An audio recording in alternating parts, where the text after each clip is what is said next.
बाबा का जय जयकारा लगाते हैं। 5 बार ओमकार लेते हैं। ओमकार महाप्रणव प्रणवाकार।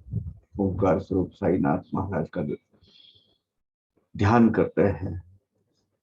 ओमकार करते हो तो ओमकार ये दीर्घ होना चाहिए। उसमें एक जो ध्वनि लहरी है वो दिल तक छूनी चाहिए। ओ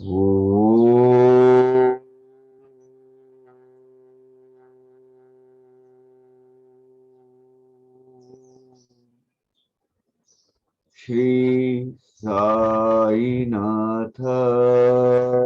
नमः।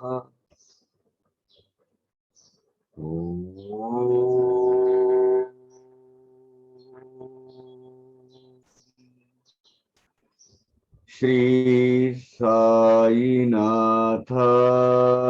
नमः। ओ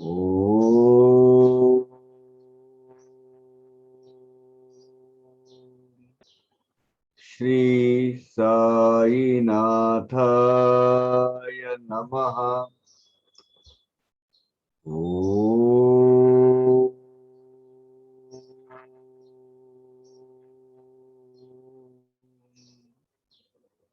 श्री साईनाथाय नमः। ओ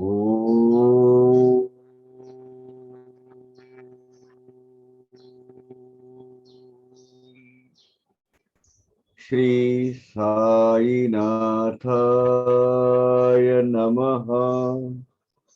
ओम Sai Ram.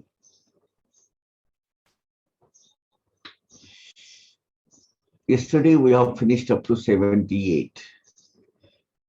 This 37 chapter is totally very few last some stanzas are dedicated to the main subject, otherwise it's full of adhyatma. यथेच्छ रमता इंद्रियार्थी अंतरी ठेवा साई प्रीति तोची कामा येईल अंती स्वार्थी परमार्थी उभयत्र। स्वार्थ और परमार्थ, परमार्थ परलोक के लिए करना है, स्वार्थ इहलोक के लिए करना है। इंद्रिय सुख, हम इंद्रिय सुख बरसक लेते हैं, विपुल भारी मात्रा में लेते हैं। उसी में हम जब व्यस्त रहते हैं इंद्रिया का सुख लेने में, अंतरंग में लेकिन क्या चाहिए? साई बाबा के बारे में, हमारे साई भगवान के बारे में प्रेम भाव, ये हमेशा जागृत रहना चाहिए, हमेशा जगा हुआ रहना चाहिए। ये भक्ति भाव है ना, ये भक्ति भाव ही हमें ये भव सागर पार कर करने के लिए काम आएगा, क्योंकि अंत में और कोई नहीं आएगा, साई भगवंत साथ में रहेंगे। अपना ये जो साई बाबा के ऊपर का जो प्रेम है, प्रेम भाव है, भक्ति भाव है, वही हमें यह लोक का, यहां जब तक के जीवन है, जब तक सांस में सांस है, जब तक ये देह में प्राण है, तब तक, और आगे का प्रवाह जो परलोक है, वो परलोक का सुख प्राप्त करके देगा। इसलिए साई भगवंत हमेशा यहां बसने चाहिए, यहां बसने चाहिए। मंत्र सिद्ध मांत्रिक अंजन दावी पायाळू स्वभूमिगत धन तैसेच गुरुपद रज धूसर नयन ज्ञान विज्ञान पावती। वो जो मांत्रिक होते हैं वो कुछ मंत्रों का सिद्ध करते हैं, मंत्रों से सिद्ध किया हुआ अंजन, यानी आंख में लगाने वाला जो एक तरह का क्या बोलते हैं उसको, काजल, अंजन, एक पेस्ट, खासतौर पर वो काले कलर की होती है। ये क्या करते हैं? अपने मंत्रोपचार से सिद्ध किए हुए मंत्र से जो अंजन बनाते हैं वो पायालु। पायालु का मतलब नॉर्मल डिलीवरी जो इंसान की होती है, वो सर से आता है, पहले सर आता था बाहर, लेकिन कुछ डिलीवरी उल्टी होती है। कुछ आदमी जो भगवान का घर छोड़कर जब बाहर आते हैं, वो पैरों के पर तरफ से आते हैं, पहले उनके पैर बाहर आते हैं। इनको पायाड़ू बोलते हैं। यानी जमीन पर, ये सब धरती पर, इस धरा पर उनका पहला जो शरीर का जो हिस्सा बाहर आता है वो पैर का होता है, तो इसलिए उसको पायाड़ू होते हैं। अब ऐसी मान्यता है कि ये जो लोग हैं, ये स्पेशल कैटेगरी के लोग होते हैं, इनको कुछ विशेष शक्तियां होती है और विशेष डर भी होता है इनका। विशेष शक्तियां इनमें ये होती है कि इनको अगर ये मांत्रिक जनों ने दिया हुआ वो जो सुरमा, काजल, वो अंजन अगर इनकी आंख में डालें, तो इनको जमीन के अंदर जो गड़ा हुआ धन है, जो खजाना है, वो दिखाई देता है। जैसा ये है, जैसे ऐसी मान्यता है, ठीक उसी तरह गुरु चरणों के धूल का, चरणों की धूल, गुरु चरणों की जो धूल है, ये हमारे अगर माथे में लगे, हमारे आंख में वो अंजन की जैसी लगे, तो जो थोड़ा सा आधा अधूरा दिखने वाला, धुंधला सा दिखने वाला हमको जो परमार्थ मार्ग है, वो पूरा क्लियरिटी से दिखना चालू हो जाएगा और शाश्वत ज्ञान की प्राप्ति हो जाएगी। सिद्धांची जी जी लक्षणे साधकांची तीत साधने साध्य कराया दीर्घ प्रयत्ने अभ्यास सुधने करावा। सिद्ध पुरुषों के जो गुणधर्म होते हैं, शुद्ध पुरुषों की जो लक्षण होते हैं, शुद्ध पुरुष की जो क्वालिटीज होती है, यही तो साधक का साध्य होता है। सिद्ध पुरुष के पास जो चीज अच्छी है, वो जो जो उनकी क्वालिटीज है, वो हमें हासिल करना है, प्राप्त करना है। यही तो उद्देश्य है साधकों का। हम साधक लोग हैं, इसीलिए जो समझदार लोग हैं वो क्या करते हैं, ये सिद्ध पुरुषों को जो क्वालिटीज है, वो चुन चुन कर उनको ही साधन बनाकर, दीर्घ प्रयत्न कर कर, सायास कर, बहुत बड़े कष्ट लेकर, अभ्यास कर कर वो प्राप्त करने की कोशिश करते रहते हैं। साध्य कराया दीर्घ प्रयत्न अभ्यास सुध नहीं करा हुआ, और हमेशा उसमें वो सोचते रहते हैं। दुग्धा पोटी आहे घृत परिण करिता ते आम्लयुत नाही तक्र ना नवनीत यही अपेक्षित संस्कार। देखिए, घी है, घी, शुद्ध देशी घी, ये कहां छुपा हुआ है, किसके अंदर है वो समाया हुआ है? दूध के अंदर। लेकिन वो डायरेक्ट वहां से अपन निकाल सकते हैं वो है क्या? नहीं, उसके लिए उसको फर्मेंटेशन, वो आम्ल युक्त की जो प्रक्रिया है वो करनी पड़ती है। उसमें कुछ दही के या छाछ के कुछ अंश डालने के बाद, उसके बाद वहां वो खट्टा बन जाता है। उसके बाद उसमें से वो तक्र यानी ताक, बटर मिल्क, वो निकाला जाता है। और उसके बाद वो जो है क्रीम, वो क्रीम उसको नवनीत बोलते हैं, घी बोलते हैं, वो जो है उसको भी अग्निदाह के संस्कार होते हैं।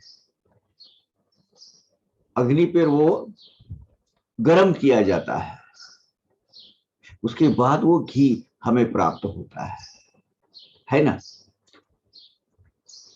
सही है।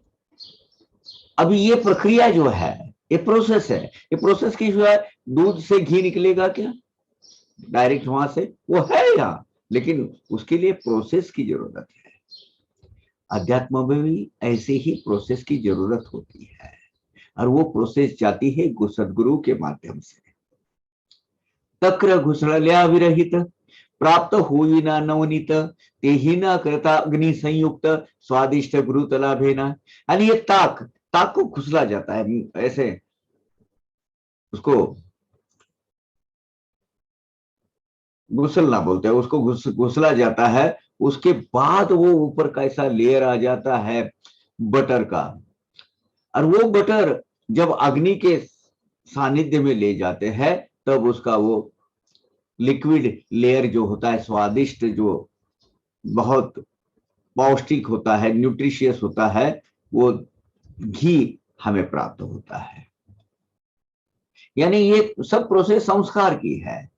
ऐसी ही संस्कार, ऐसे ही प्रोसेस अभ्यास से अगर हम करते हैं तो हमें भी ज्ञान प्राप्त हो सकता है। कैसे? पाहिजे संस्कार बलवत्तता, पूर्व अभ्यासे बुद्धिमत्ता, अभ्यासाविन न चित्त शुद्धता, दुर्गमता ज्ञानास। इसलिए भक्ति और संस्कार, उसके बल पर, उसके बलबूते पर परमार्थ के मार्ग के जो साधन है, उसका अभ्यास कर चित्त शुद्ध करने के जो साधन है, वो चित्त शुद्ध करने के जो साधन है, उसकी आवश्यकता बहुत होती है। अभ्यास के बिना, चित्त शुद्धि के बिना शाश्वत ज्ञान प्राप्त नहीं होता है। वावी निर्मळ चित्तवृत्ती, तरीच होईल आत्मप्राप्ती, हातानं ये ज्योती स्वरूप स्थिती, भगवत भक्ती सोडू नये। अपना ये प्यूरिफिकेशन ऑफ द सोल, चित्तवृत्ति शुद्ध करने की जो एक साधना है, वो साधना करने के लिए अभ्यास, यानी आराधना, उपासना और अभ्यास होना बहुत जरूरी है। हमारा अंतरंग, हमारा जो सोल अगर इम्प्योर है, आत्मस्वरूप का ज्ञान नहीं होता है। यहाँ कूड़ा कचरा भरा हुआ है और हम अगर परमात्मा मान के चलते हैं तो नहीं, पहले यहाँ की शुद्धिकरण होना जरूरी है। अंतरंग, आत्मा, अंतरात्मा, हमारा हृदय, अंतकरण, ये शुद्ध होने के सिवाय आत्मस्वरूप का ज्ञान नहीं होता है। जब तक स्वस्वरूप आत्मा की पहचान, यथार्थ ज्ञान उसका होता नहीं है, तब तक चित्त शुद्धि का जो साधन है, कौन सा है वो? भगवत भक्ति। चित्त शुद्ध करने का साधन है भगवत भक्ति। दिन ब दिन हमारा ब्लड, हमारा विचार, हमारी सोच, हमारा अंतःकरण शुद्धिकरण करते रहती है भक्ति, और ये प्रयास कभी भी नहीं छोड़ना। आखिरी सांस तक वो होना चाहिए। लागे भगवत भक्तीचा पाया, मंदिर आत्मज्ञानाचे उठाया, चारी मुक्तीचे कळस झळकाया, ध्वजा फडकाया विरक्तीची। अबे भगवत भक्ति से ही विरक्ति प्राप्त होती है, क्योंकि भगवत भक्ति हमें ये मोह माया की सच्चाई दिखाती है, फिर हमें उसमें रुचि नहीं लेती है। धीरे धीरे हम इससे अलिप्त होते रहते, अलग अलग होते रहते, ये मोह माया के चक्कर से दूर दूर जाते रहते हैं। और वो विरक्ति का जो पाया है, यही आत्मज्ञान का मंदिर है। मंदिर आत्मज्ञानाचे उठाया, वो आत्मज्ञान प्राप्त करने का मंदिर है ना। ये जो उसकी नींव खड़ी रहती है, उसकी जो बेस खड़ा होता है, ये भगवत भक्ति और विरक्ति के बल पर खड़ा होता है। That is the base, basement है वो। ये आत्मज्ञान का जो मंदिर है, इसी पे आगे चार जो पिलर्स लगते हैं, जिसको हम कलश बोल सकते हैं, कलश, कलश, वो जो है वो झलकने लगते हैं, वो शाइनिंग करने लगते हैं। चार बोल, जैसे द्वारका माई को चार है। कौन से वाले? मुक्ति।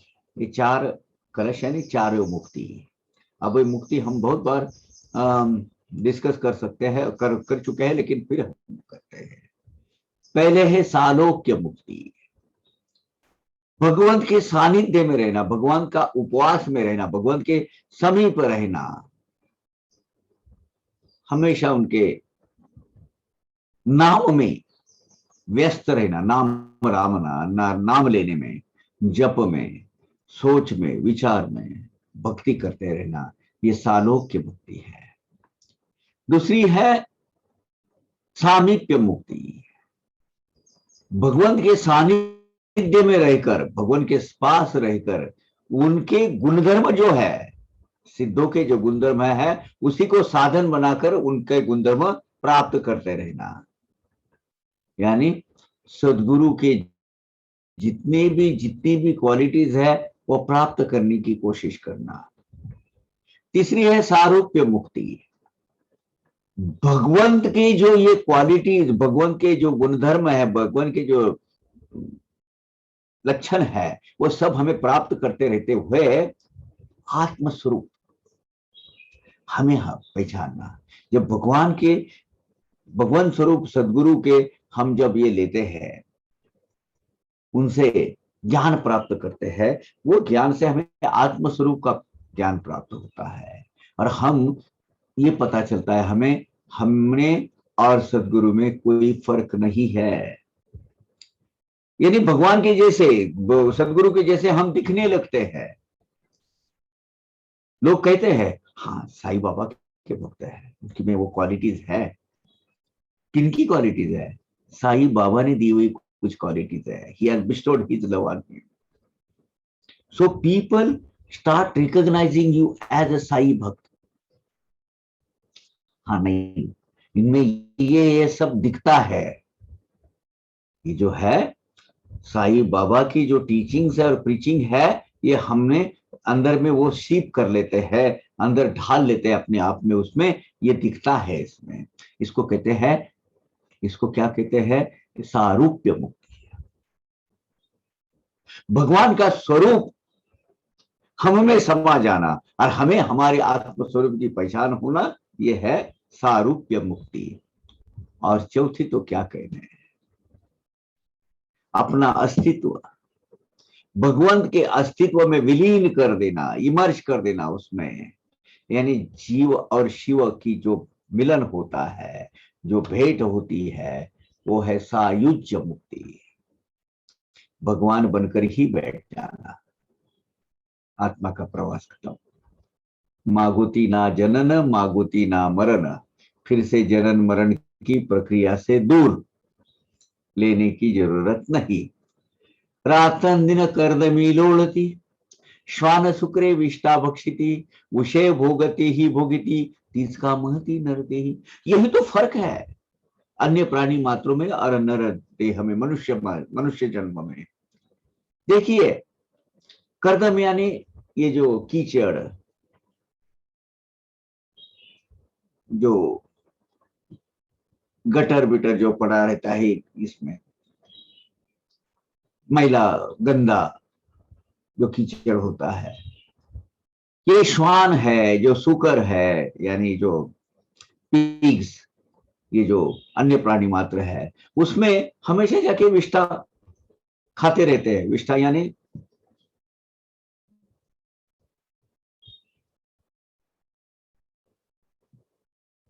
संडास आदमी की,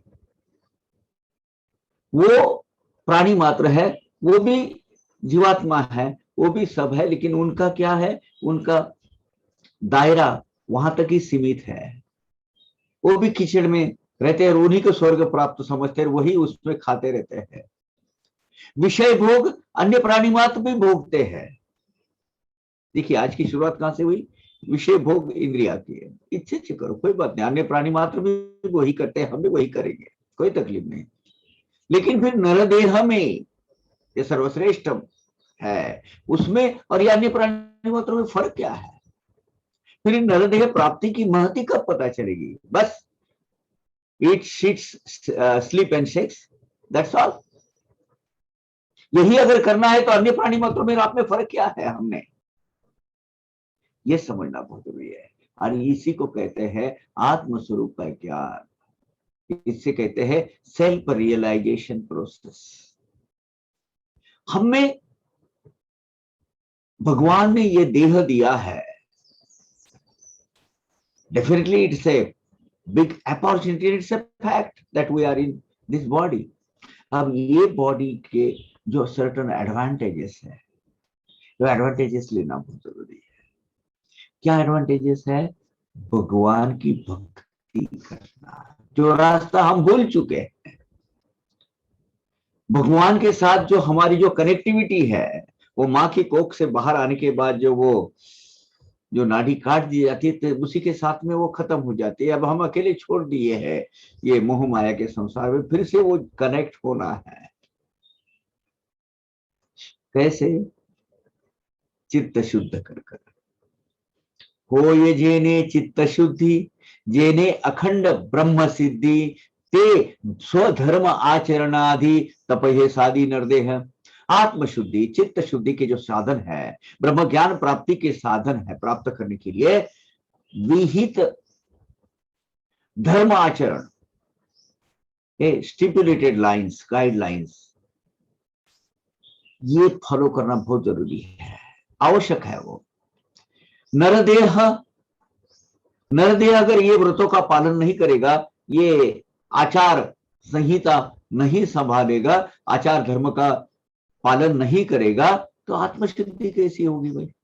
बोलिए, कैसी होगी आत्मशुद्धि? श्वान, शुकर और हम, इसमें फिर फर्क क्या रहेगा? तो हमें क्या करना चाहिए?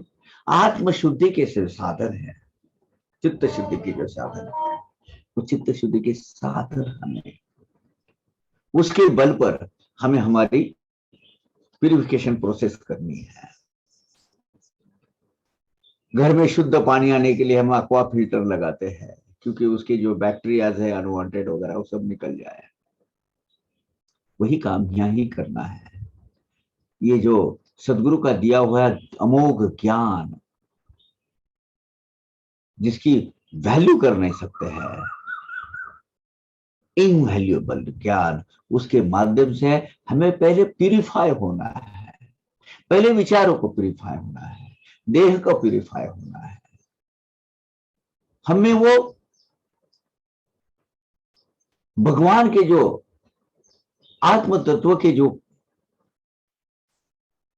क्वालिटीज है वो प्राप्त करने की कोशिश करना है। साधु सेवा मुक्ति चे घर, श्रैन संग नरक द्वार, हे पूज्य वृद्ध जनोद्गार, विचारार सर्वथा।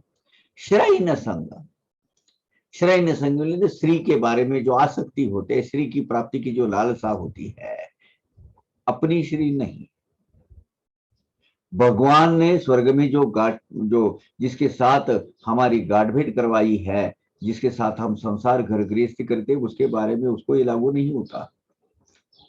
पर श्री, जिसकी तरफ हमारा दिल आते रहता है, क्या क्या माल जा रहा है? ये जो माल जा रहा है ना, ये आपके यहाँ आपको दूषित कर देता है, अशुद्ध करवा देता है। श्रैन संग, साधु सेवा ये मुक्ति का घर है, लेकिन वही श्रैन संग जो है ये नरक द्वार है। ये हमारे पूज्य वृद्ध जन पहले बोल चुके हैं, हमारे पूर्वज, हमारे ज्येष्ठ ये पहले से बोल चुके हैं कि भैया साधु संतों की सेवा करना ये मुक्ति का साधन है। श्री प्राप्ति, उसकी जो आसक्ति है ये, और श्री प्राप्ति की आसक्ति रखना ये नरक का प्रवेश द्वार है। हमारे पूर्वजों ने कह चुके हैं, हमारे धर्मशास्त्र पुराण भी ये कहते हैं, सदा सदा आचार संपन्न, देह निर्वाह पुरते अन्न, गृह दारादि स्पृहा शून्य, ऐसा जो धन्य तो साधु। अभी साधु के कुछ क्वालिटीज बताए हुए हैं यहाँ। शीलवान, चारित्रशील, सदाचारी, सदविचारी जो गृहस्थ है वो क्या करता है? उदर निर्वाह के जितना पर्याप्त है उसका अर्थार्जन करता है, और घरदार, अपने घरों से, अपने रिश्तेदारों से, अन्य से, कहीं से भी कुछ अपेक्षा नहीं करता है। He just does his duties, उसकी फॉर्मेलिटीज वो कंप्लीट करता है, अपने नित्य कर्म करते रहता है, रोजमर्रा की जो ड्यूटीज है उसकी जो ये प्रकृति ने लगाई वो करते रहता है, लेकिन उसका ध्यान कहाँ रहता है? परमार्थ में रहता है। ऐसा जो संस्कार संपन्न संस्कारी आदमी है, यही तो साधु है ना? जे जे अनिमेष चिंतिति साई, प्रचितिची पहा नवलाई, स्वये साई तया सध्यायी, वो नहीं उतरा ये तयांचा। वाह क्या बात है। अनिमेष, एक क्षण, निमिष यानी क्षण, क्षण का भी छोटा सा हिस्सा, लेकिन हम अपने इसके लिए क्षण लेते हैं। हमेशा क्षण क्षण में सदा सर्वदा कॉन्स्टेंटली जो साई भगवान के स्मरण करते हैं, चिंतन करते हैं, ऐसे भक्तों को साई बाबा बहुत उछले दर्जे की, श्रेष्ठ दर्जे की, हायर स्टेट की अनुभूति देना चालू कर देते हैं। साई नारायण, अब ये एक पहेली है भाई, मुझे नहीं समझ में आया। साई नारायण खुद वो भक्तों के अनंत उपकार मानते हैं। साई मने तोची जो तोची झाला धन्य, झाला जो अनन्य माझ्या पायी। वो हम अनन्य होते हैं तो साई भगवान का इसमें क्या स्वार्थ है, क्योंकि हम उसके बच्चे हैं। और हमारे अपने बच्चों ने की हुई प्रगति देखकर माँ बाप तो खुश होते हैं। बाप साई माँ तो हमारी साई माउली है, वो हमारे पिता है, हमारे सब कुछ है, ये है उनका। वो मन ही मन में खुश हो जाते हैं। वो परवरदिगार के, भगवान के उपकार मानते, भगवान तेरी मुझ पर कितने दया है प्रभु। साई कहते हैं क्यों, मेरे बच्चे देखो अच्छे मार्ग पर चल रहे हैं। क्या बात है। भगवान के अनंत उपकार समझ पर उनके ध्यान धारणा भगवान स्वयं चालू कर देते हैं, साई भगवान अपने बच्चों के खातिर। ये है नाम की महत्व, नाम स्मरण, कलियुगी एची साधन, एक ही साधन, सदा हरि गुरु चरण स्मरण।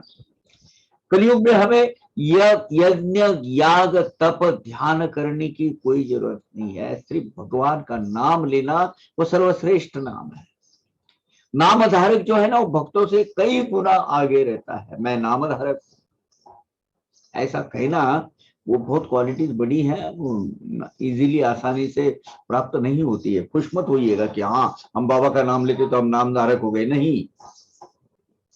जिसके श्वास पर नाम आता है, श्वास लेते साई बाहर आता है, श्वास अंदर लेते ही साई अंदर जाते हैं, वो नाम धारक।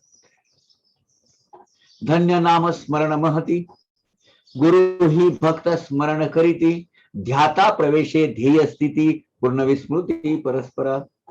नाम स्मरण का जो शक्ति है, नाम स्मरण का जो सामर्थ्य है, नाम स्मरण की महती है, वो अलौकिक है। सदगुरु भी अपने भक्तों का ध्यान करते हैं। ध्यान करने वाला जब ध्यान मूर्ति के ध्यान में, जिसके ध्यान करना है वो मूर्ति के ध्यान में एक रूप हो जाता है, और ध्याता ध्यान ध्येय, ये तीन त्रिपुटी, तीन पार्ट जब मिक्स हो जाते हैं, एक हो जाते हैं, वो त्रिपुटी खत्म हो जाती है, वो अवस्था यानी भक्त और गुरुदेव, इसमें कुछ भी भेदभाव रहता नहीं है। भगवान के सानिध्य में, सिर्फ सदगुरु के सानिध्य में जब सिर्फ जाके बैठो तो उनका जो अस्तित्व है, वो अस्तित्व इतना प्रसन्नदायी, उनके जो अस्तित्व, उनके जो देह से निकली हुई जो स्पंदन है, जो सूक्ष्म लहरी है, लहरें है, वो यहाँ आ जाती है। वो कंपन है, वाइब्रेशन, वो यहाँ आ जाते हैं। दोनों में कोई भी फर्क नहीं रहता। एक दूसरे के अस्तित्व में एक दूसरे का अस्तित्व और सामर्थ्य विलीन हो जाता है। सदगुरु शिष्य सदगुरु बन जाते हैं, और सदगुरु शिष्य में फर्क ही नहीं रहता। तुम्ही जाना तुमची करणी, साई बाबा कहते ही है। क्या कह रहे हैं साई बाबा? तुम्ही जाना तुमची करणी, मज तो अहर्निश तुमची घोकणी, ऐसी बाबांची प्रेमळवाणी असेल स्मरणी बहुतांच्या। बाबा हमेशा कहते थे आप अपना डेली जो रूटीन है वो कर्म करते रहिए, आप अपना कार्य करते रहिए, आप अपना कार्य करते रहिए, लेकिन मुझे हमेशा आपका ख्याल रहता है। आपके नाम, आपके बारे में मैं रात दिन सोचते रहता हूँ। मैं तो आपके नाम का सदा उच्चारण करते रहता हूँ, यानी आपका स्मरण करते रहता हूँ, नाम स्मरण करते रहता हूँ। बाबा ऐसे हमेशा कहते थे।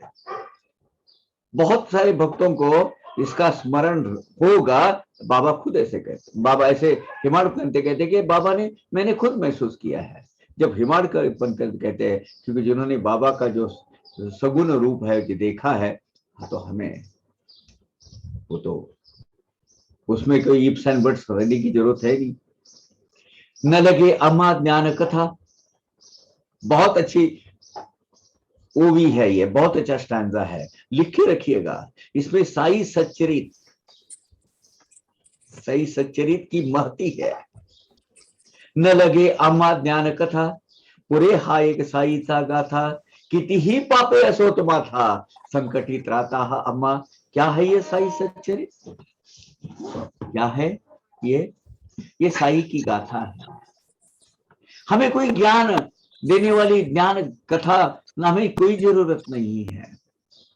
हम साई भक्तों के लिए तो ये साई का एक जो गाथा है, ये हमारा साई सच्चरित है, यही पूरा है हमारे लिए, बहुत हो गया हमारे लिए। कितने भी पाप हमारे माथे पे, हमारे पूर्व सुकृत में क्यों न भरे हुए हो, हमारे संकटों का एकमात्र त्राता, हमारा तारणहार, हमारा पालनहार ये साई सच्चरित है। क्योंकि ये साई का वेद है, ये साई परब्रह्म साई की वांग्मय मूर्ति है, लिटरेरी स्टैचू है, समझे? तो इसलिए हमें साई भक्तों के लिए क्या है, बस ये हमारा ब्रह्म ज्ञान हमारे साई भगवान ने हमारे लिए छोड़ रखा है, ये हमारे लिए बहुत कुछ है, यही हमें चाहिए। बाकी हमें कुछ और कुछ नहीं चाहिए। हमें कोई बड़ी इंटेलेक्चुअल हाई लेवल वेदांत बताने वाली ऐसी कोई कथाओं की जरूरत नहीं है। हम तो, हमारे लिए साई सच्चरित पूरा है, पर्याप्त है, जिसमें सब वेद वेदांग श्रुति स्मृति पुराणों का निचोड़ लेकर बाबा ने साई सच्चरित बनाया है। ये हमारे लिए पर्याप्त है। ये साई सच्चरित हमारे संकटों, हमारे हम पर आने वाले भवसागर के आने वाले संकटों से दूर करने वाला हमारा संरक्षण, हमारी शील्ड है, ये हमारा रक्षक है। ये मेरा अंतरिका पाठी रखा है, ये अंतरिका हम आखिरी प्रवास में आने वाला मेरा सखा है। औरों को मुझे क्या करना है? हमारे प्रारब्ध भोगों में कितनी भी पापों की राशि क्यों नहीं होती है, साई सच्चरित के पठन से अनंत पातक हमारे चलकर भस्म हो जाते हैं। बस यही हमें चाहिए, और क्या चाहिए? जरी न करवती पारायणे, तरी यातील गुरु भक्ति प्रकरणे, श्रोता कीजिए हृदयाभरणे, नित्य श्रवणे निमाने। आगे चलकर साई सच्चरित की महती जताने वाली कुछ बोबिया है, ध्यान से सुनिएगा। अगर आपसे ये ग्रंथों का पारायण नहीं होता है, उसमें एक्सपर्टीज हासिल करने के लिए जो उतना समय आपके पास नहीं है, आपके व्यस्त जीवन, निजी जीवन आपको अगर ये इजाजत नहीं देता है, हालांकि ऐसी कोई चीज होती नहीं है, लेकिन हम उसको क्रिएट करते हैं मोह माया के, इसमें हम अपने आप को इतना इतना व्यस्त कर देते हैं कि भगवान का नाम लेने के लिए, जो हमारा आखिरी साथी है, उसके लिए टाइम नहीं रहता है। तो क्या करना है? अगर हमसे ये पारायण डिटेल में नहीं होता है, क्योंकि ये मोक्ष प्राप्ति का साधन है, नहीं करना, नहीं जमता है आपने, तो इसमें जो ये ग्रंथ में गुरु भक्ति की जो अध्याय है, कौन से है? 19 है, 23 है, 9 है, 11 है, 15 है, ये 37 है ना, 50 है, ये पढ़ते रहिए। ये अगर गुरु भक्ति के प्रकरण या उनकी लीलाएं हम सुनते रहेंगे, तो भी वही फल प्राप्त होगा जो आप साई सच्चरित के सखोर ज्ञान से होगा। आपको जो उसका एसेंस इसमें से मिल जाएगा। गुरु भक्ति के जो जितने भी अध्याय है वो पढ़ते रहिएगा। हम 11 और 15 के ऊपर जाते नहीं, क्योंकि 15 संकटों का हरण करता है, 11 रुद्राध्याय है, आगे भी बहुत है, तो खास तौर पर 19 और 23 बहुत बढ़िया है। दिवसाच्या कोणत्याही प्रहरी वाचील नित्य हे चरित्र धरी निज गुरुराज श्रह श्री हरी भेटेले निर्धारी भाविका सचिदानंद सदगुरु साईनाथ महाराज की जय।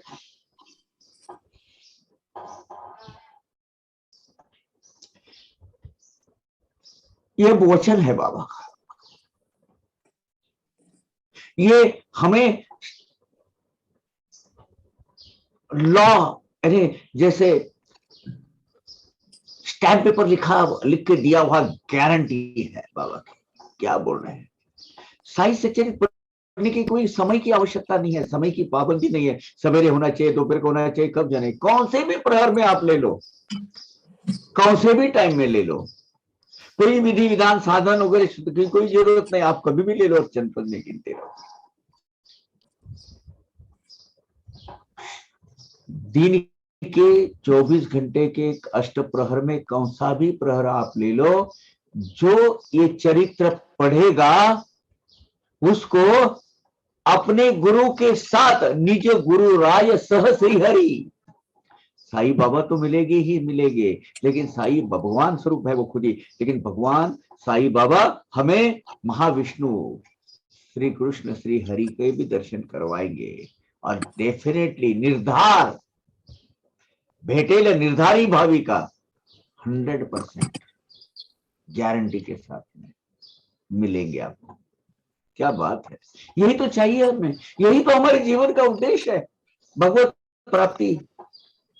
और आगे देखिए, ये तो पारमार्थिक हो गया, यहां क्या होगा, अखंड लक्ष्मी नांदेल घरी वाची तिल जे निरंतरी निदान जो एक सप्ताह करी दरिद्र दूरी तया से। जो घर में हमेशा साई सच्चे पड़ेगा उसके घर में हमेशा लक्ष्मी माता का वास रहेगा, अखंड अनस्टॉपेबल, कोई किसी तरह की व्यत्यय न आते हुए फ्लो ऑफ लक्ष्मी, लक्ष्मी यानी ऐश्वर्य, ये अखंडित बने, अखंडित रीति से लक्ष्मी उनके घर में वास करेगी। वाचितिल जे निरंतरी, जो हमेशा उसका एक डेली रूटीन का एक भाग जिनका है, ये भी नहीं होता है डेली, निदान जो एक सप्ताह करी, अगर इसका एक सप्ताह का पारायण करता है उसका दरिद्र दूर हो जाता है, दरिद्र इसका एक सप्ताह आप पाठ करते हो, अष्ट अष्ट शत अष्ट शत अष्ट शत अष्ट शत, इस हिसाब से आखिर में आएगा 202 सॉरी 53वें अध्याय में वो कैसा करना है पारायण, उसकी रीति बताई हुई है। अष्ट अष्ट शत अष्ट शत अष्ट शत यानी 8 8 7 8 6 8 7, इस तरीके से वो हर दिन में 7 दिन करना है, 8वें दिन अवतरणी का लेनी है और उसकी सांगता पूजा करनी है, वो दिया है प्रोसेस 53 अध्याय में, आखिरी में जब हम देखेंगे तब। सो क्या कहा है, जो भौतिक जगत में रुचि रखते हैं, जो भौतिक प्रगति में आस्था रखते हैं, उनको भी क्या कहा है, अखंड लक्ष्मी नांदेल घरी, आपके घर में लक्ष्मी का हमेशा वास रहेगा, वास नहीं, वो घर में पानी भरेगी, वो घर में सेवा करते रहेगी लक्ष्मी माता। वाचितिल जे निरंतरी, जो हमेशा पढ़ते रहेंगे। कम से कम ये भी नहीं हुआ, अगर एक सप्ताह का आप करते हो भक्ति भाव से, तो दरिद्र, आपका जो दारिद्र्य है वो दूर हो जाएगा। हे मी वद तो ऐसे न मना तेने संशय घेरील मना, साईच उदवी माझी वदना क्लिष्ट कल्पना सोडावी। अभी जो पढ़ रहे हैं उसके ऊपर भी विश्वास बैठेगा कि नहीं बैठेगा मालूम नहीं, मेरा तो 100% है, आपका भी बैठना चाहिए। ये हिमाड़पन जी कह रहे हैं कि भाई मैं जो ये कह रहा हूं ये मैं नहीं कह रहा हूं, आप संशय के घेरे में मत आइएगा, ये मैं यहां लिखा हुआ ये मैंने कहा है ऐसा मत समझिएगा। साई तवद्वी माझे वदना, साई मेरे मुख से ये अमृतवाणी बोल रहे हैं, मुझसे बुलवा रहे हैं, मुझसे लिखवा रहे हैं। तो आप ये जो अलग अलग ऐसा होता है ऐसा होता है, नहीं होता है, टंके की चोट पर कहता हूं, छाती चोट पर करके कहता हूं, होता है, मेरे तरफ देखिए। मेरा घर गृहस्थी सब मेरे बाबा चलाते हैं, मेरे बाबा सब ख्याल मेरा रखते हैं। मुझे क्या चाहिए छोटी छोटी चीजों का, वो बाबा बाबा देखते हैं। मेरा उदाहरण है जीता जागता आपके सामने, जो किसी तरह की सब तरह की आपूर्ति मेरे बाबा मेरे लिए करते हैं। इसलिए विकल्प में मत आइएगा, इस जो बोला है ऊपर उस पर विश्वास रखिएगा। इतनी मेरी विनती है, पवार काका की है आपको। ये बोल बोल नहीं, ब्रह्मलेख है, ब्रह्म लिखित है ये। आज ये जो सब कुछ दिया हुआ है सब बाबा बाबा का दिया हुआ है। मेरे जीवन की पूरी आपूर्ति बाबा करवाते हैं। ऐसा होता है क्या? ऐसा मत कर सोचिएगा कभी भी, नहीं करते हैं। और जिसको देखना है आइए मेरे घर देखिए, क्या था भेड़ बकरियां चराने वाला पवार काका आज यहां बैठा है। सॉरी, हालांकि प्रवचन करने भावुक नहीं होना चाहिए, लेकिन क्या करूं, मेरे बाबा देते हैं और ये बाबा बोलते हैं। आई एम सॉरी, सही बोले तो ये मैं जो कह रहा हूं इसमें ये शोभा नहीं देता कि इतना आप भावुक हो जाते हो, लेकिन मेरे बाबा की करनी ही निराली है। क्या करो, उसको रोक नहीं पाया मेरे आंसू, क्योंकि जीता जागता उदाहरण आपके सामने दिख रहा है। ऐसे बहुत सारे लोग हैं। तो हा सकळ गुण खानी, साई निज भक्त कैवल्यदानी, कथा जयाची कलिमल हरणी, श्रोता श्रवणी परिसिदे। वही तो है वो पालनहार तारणहार, सकल गुण युक्त मोक्ष प्रदाता, कलियुग में भक्तों के हाथों से हुए हुए सब पापों का नाश करने वाला, वही तो साई भगवंत है। ये सब जगजेठी साई, इनकी कथा श्रोतु वर्ग जो सुन रहा है अभी, जिनके भाग्य में है और जो यूट्यूब में फिर से देख रहा है, इसी में भक्तों का कल्याण है। ये 100% 16 आने सच है भैया। बाबा के बन के रहो, किसी चीज की कमी नहीं होगी।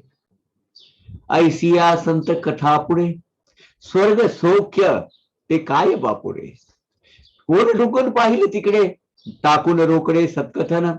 ऐसे अलौकिक मेरे साई बाबा की कथा, जो मेरे साई भगवान की कथा है, साई मौला साई अवलिया की जो कथा है, जिसका सुख मुझे इतना मिलता है, वो सुख की मुझे मगर कोई किसी ने कहा कि स्वर्ग तुझे देता हूं, ये कथा सुनना छोड़ दे, मैं स्वर्ग को दुत्कार दूंगा, नहीं चाहिए मुझे वो। मुझे साई बाबा की कथाएं चाहिए, मुझे ऐसी संत कथा चाहिए, इसमें मुझे रुचि है। ये जो स्वर्ग स्वर्ग सुख प्राप्ति के पीछे कौन भागता रहेगा, और वो भी टेम्पररी, है ना? क्या जरूरत है उसकी? गुरुमुखी की कथाएं त्वरित फल देने वाली होती है। वो उसका संचय करके स्वर्ग सुख में एक्सकर्शन ट्रिप मार के पिकनिक कौन मनाने के भाव वापस आएगा भैया? उससे अच्छा है संत कथा में रममान हो। सुख ही दुख हे तो चित्विकार, हाँ सत्संग सर्वदा निर्विकार, करी चित्त चैतन्याकार, सुख दुखा थार देना। सुख दुख की भावना जो है ये अपने मन के खेल है। जिसमें हमें सुख लगता है उसमें दूसरे को समाधान लगेगा, दूसरे शायद उसको सुख लगेगा। ये सुख दुख का रिलेटिव है, ये तो हमारे दिल से रिलेटेड है। ये तो मानना ना मानना है। सुख मानो तो है, नहीं मानो तो नहीं है। दुख मानो तो बहुत है, बड़ा है, नहीं मानो तो कुछ भी नहीं। ये अपने मानने के ऊपर है, ये व्यक्ति सापेक्ष है। ये थ्योरी ऑफ रिलेटिविटी है ना, वैसा ही यही है। संतों का सहवास, संतों का सत्संग, संत ये सुख दुख की भावनाओं के परे है, निर्विकार होकर प्राप्त करने का वो साधन है। जो श्रीपाद श्री वल्लभ के चरित्र में लिखे हुए जो वो रजक है, वो जो धोबी, बाद में श्रीपाद श्री वल्लभ स्वामी ने खुद कहा था कि ये आदमी जब मैं साईं बाबा का अवतार लूंगा तब ये गार्गे महाराज करके आएगा। और वो हमेशा उसका एक मंत्र रहेगा, गोपाला गोपाला देवकी नंदन गोपाला। ये संत गाडगे महाराज बहुत बड़े महाराज यहाँ महाराष्ट्र में होकर गए हैं। उनका एक कीर्तन चालू था, वो कीर्तन वो ब्रह्म समाज का प्रबंध करते थे। और उस वक्त उनको संदेश आया, महाराज आपका बेटा वसंत गुजर गया है। महाराज कीर्तन करते बैठे थे, वसंता गया। उसी वक्त महाराज ने गया, अरे जग में ऐसे कितने वसंत आके गए, आए और गए, गोपाला गोपाला देवकी नंदन गोपाला।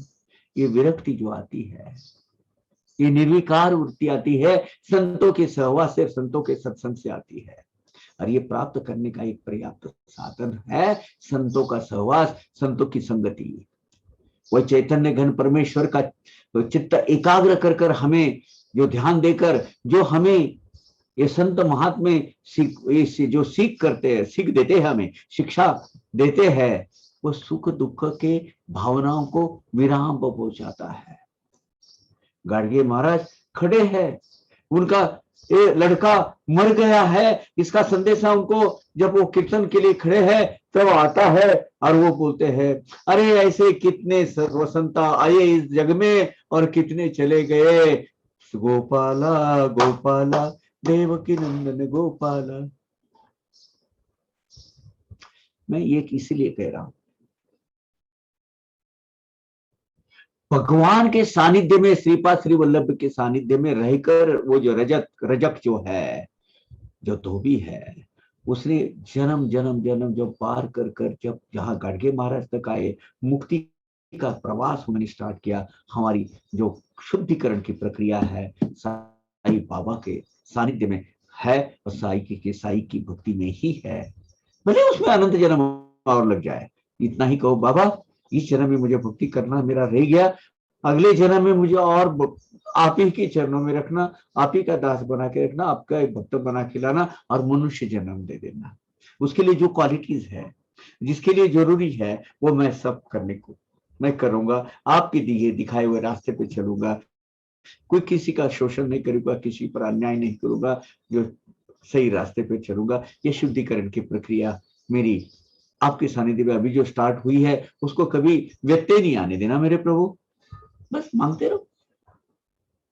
जे सुख विरक्ता एकांती की जे भक्ता करिता भक्ति, असो इंद्र की चक्रवर्ती न मिले कल्पांती तयाना। जो परम सुख भक्तों को भक्ति करने में मिलता है, जो परम सुख विरक्त तपस्वी संन्यास में एकांत में मिलता है, वो सुख जो है, वो चक्रवर्ती सार्वभौम राजा जो है, सार्वभौम राजा जो है, या देव का देव जो इंद्र है, उसको भी नहीं मिलेगा, क्योंकि उसके नसीब में भक्ति है ही नहीं इंद्र के।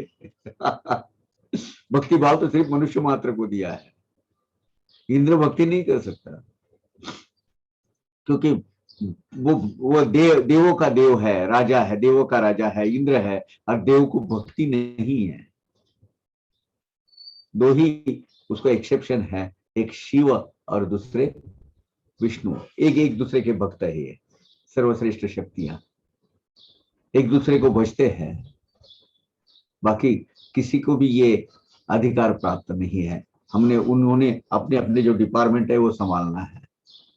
वरुण राजा है, अग्निदेव है, जल देव है, वायु देव है, उन्होंने अपने अपने डिपार्टमेंट संभालने भाई। ये रुद्र और ये जो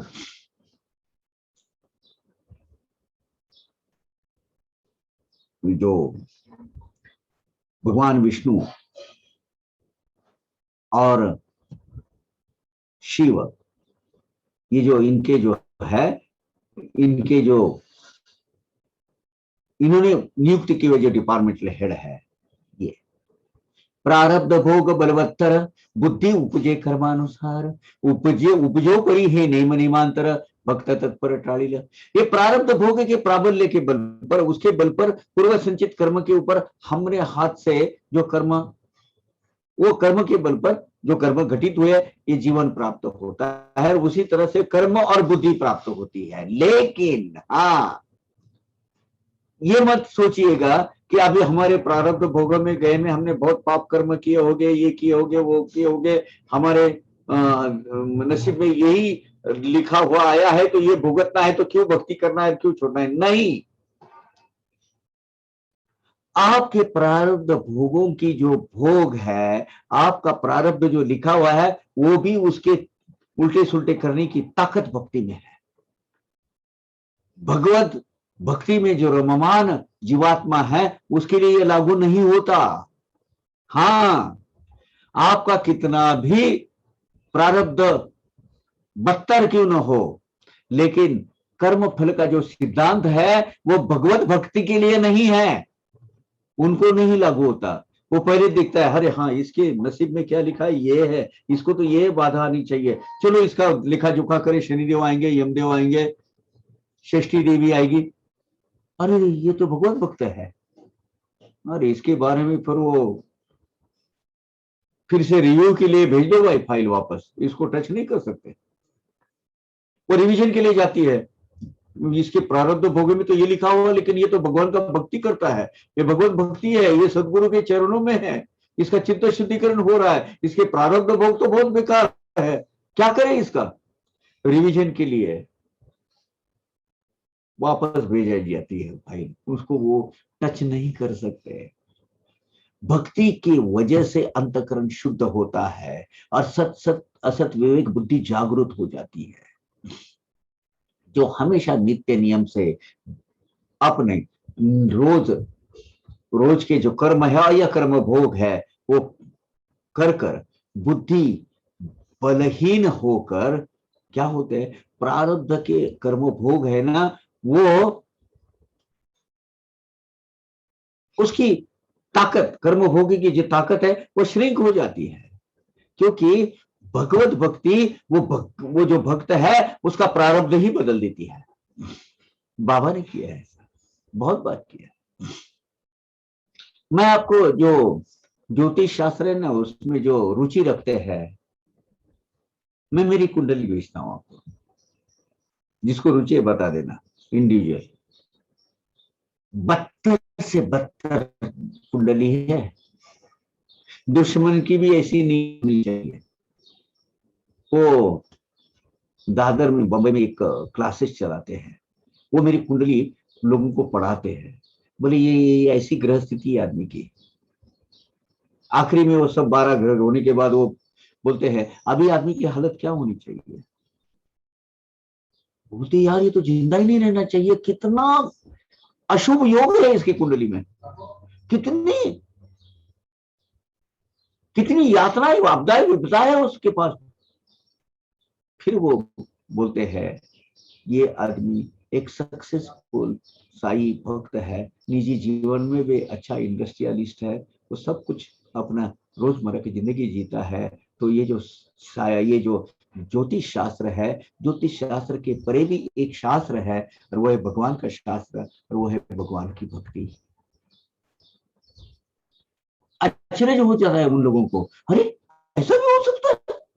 ये कुंडलिनी ये सब ये बोलती है कि ये आदमी के ऐसे ऐसे लोग हैं, ये तो जिंदा ही रहना नहीं चाहिए, लेकिन शाश्वत ये कहता है ये तो साई भक्त है। कितना ही प्रयत्न करो, लेकिन साई भक्त अगर भक्ति में हो, साई भक्ति नहीं हमारे लिए, भक्ति में, भगवान की भक्ति में जो आदमी व्यस्त है, उसको कहीं भी भोग कुछ भी नहीं कर सकते।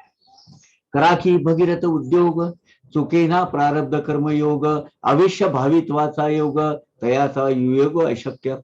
भगीरथ उद्योग, भगीरथ ये जो राजा है, ये सगर राजा का पोता था। इन्हें बहुत अपने कठिन तपश्चर्या कर कर स्वर्ग में जो गंगा मैया थी, वो गंगा मैया उसने पृथ्वी तल पर लेकर आया और अपने पाताल के अंदर जलकर खाक हो गए हैं अपने जो पूर्वज है, उनको वो गंगा जल अर्पण कर कर उनका उद्धार किया। ऐसी पौराणिक कथा है। आप कितना भी प्रयत्न, भरसक प्रयत्न करो तो प्रारब्ध पूर्व भोगों से छुटकारा नहीं है। कर्म ये भुगत कर ही खत्म होने होते हैं, कर्म भोग से छुटकारा नहीं। लेकिन ये नियम भक्तों के लिए लागू नहीं है। फिर से कहता हूं, साई भक्तों के लिए ये नियम नहीं है। भगवत भक्ति करने वाले जो जीवात्मा है, उनकी वो उत्कट जो भक्ति है, वो भक्ति के बल पर प्रारब्ध भोगों की शीतलता वो खत्म कर देते हैं। राम नाम की बैंक, साई नाम की बैंक साथ में रखो। वो जो बैंक है, वो जो खजाना है ना, ये प्रारब्ध कर्म भोगों को बंद करने में पर्याप्त साधन है। वो आयुष्मान भविष्यवंत भव। जैसे ये दुख अवांछित, सुख ही तैसे अकल्पित, देह प्रारब्धाची ही गत, आदिच अवगत संतास। अपने प्रारब्ध कर्मों के हिसाब से सुख और दुख आता है। दुख ये कौन चाहता है दुख, सिवाय कुंती के, कि भाई दुखों से मुझे तेरा क्या होता है, मुझे तेरी हमेशा याद आती, तो मुझे हमेशा संकट और दुख देते रहना, है ना, यही है ना। लेकिन नॉर्मली किसी को दुख जरूरी, मतलब कोई चाहता है नहीं, किसको भी नहीं। दुख कोई पसंद करके, हाँ आजा भाई दुख हो, मैं रेडी हूं, हाँ, किसी को नहीं चाहिए। वैसे सुख भी अचानक आ जाता है, अचानक निकल जाता है। अभी मैं तुम्हारे इसमें आने वाला हूं, ऐसा सुख कभी कहता है क्या? वो आते हैं जाते हैं। जीवात्मा को जो सुख प्राप्ति होती है, या दुख जो सहन करने पड़ते हैं, जो प्रारब्ध भोग जो भुगतने पड़ते हैं, ये क्या है? ये अपने पूर्व संचित पूर्व कृति पूर्व सुकृत का एक भाग है, प्रारब्ध भोग का एक भाग है। लेकिन जीवात्मा के प्रारब्धों की जो गति है, प्रारब्ध की आगे जो परिणाम है, वो संतों को पहले से अवगत होते हैं, पहले उनको पता रहता है। और इसीलिए संत संगति के प्रभाव से प्रारब्ध भोग के नियम सब संत बदल देते, तितर बितर कर देते, बदल देते हैं पूरे। कुछ नहीं हाथ लगा सकते, यह हकीकत है। संतों के सामने कुछ नहीं हो सकता। ज्योतिन्द्र तरखड़ मस्जिद में बैठे हैं, उसको उस वक्त उसका रूह खींचने के लिए, उसकी आत्मा खींचने के लिए, वो एक क्या बोलते हैं, चुड़ैल वहां बैठी है मस्जिद माई के वो दीवार के परे, उसका इंतजार कर रही है। जैसे बाहर आ गया, इसको पकड़ लोगी। बाबा बोलते नहीं जाना कहीं से भी, तो इधर ही बैठ। और बाबा ने वो चुड़ैल को हकार दिया। प्रारब्ध में क्या था? ज्योतिन्द्र जी का उस वक्त अंत होना तय था। कहां थे? बाबा के सहवास में थे। नहीं, कोई कर नहीं सकता उनका बाल बाका। ये साई बाबा की महती है, ये बाबा की महिमा निराली है। अखंड तन्नामावर्तन हेची अमाव्रत तपदान, वेळोवेळी शिर्डी प्रयाण हेची तीर्थाटन आमचे। तन्नाम आवर्तन, अखंड अखंड रूप से, बिना किसी बाधा के, बिना किसी स्टॉप से, बिना किसी व्यत्यय से अगर साई नाम स्मरण लेते हो, साई नाम का जप करते हैं, यही हमारा जप है, यही हमारा व्रत है, यही हमारा तप है, यही हमारा साधन है, यही हमारा दान है, यही हमारा सब कुछ है। बस शिरडी जाकर आना है, साई भगवान का दर्शन लेना है, यही हमारी तीर्थ यात्रा है, यही हमारा तीर्थ क्षेत्र है। साई साईती नाम स्मरण, याच मंत्रांचे अनुष्ठान, हेचे ध्यान, हेचे पुनश्चरण, अनन्य शरण या जावे। हम बार बार पुनश्चरण यानी बार बार रिपीटेडली, फिर से चरण यानी कर्म आचार। साई साई नाम, ये नाम का स्मरण करना और उसका हमेशा रिविजन रिपीटेशन करते रहना, अखंड नामावर्तन करते रहना, यही हमारा आचार धर्म है। अनन्य भाव से साई को शरण जाकर अखंड साई नाम करना है, रटते रहना है, साई नाम लेते रहना है भक्ति भाव से। यही तो हमारा भक्ति का साधन है। कोई अन्य कुछ करने की जरूरत नहीं है, कोई जरूरत नहीं है, बस यही है। और क्या चाहिए साईं भगवान को? बहुत मर्यादित अपेक्षा है हमारे साईं भगवान की। निष्कपट प्रेम अनुसंधान, ये लिख लीजिए। ये जो 108 वो भी है ना 37 की, तो मैं हमेशा मेरे प्रवचन में इसका रेफरेंस देता हूं।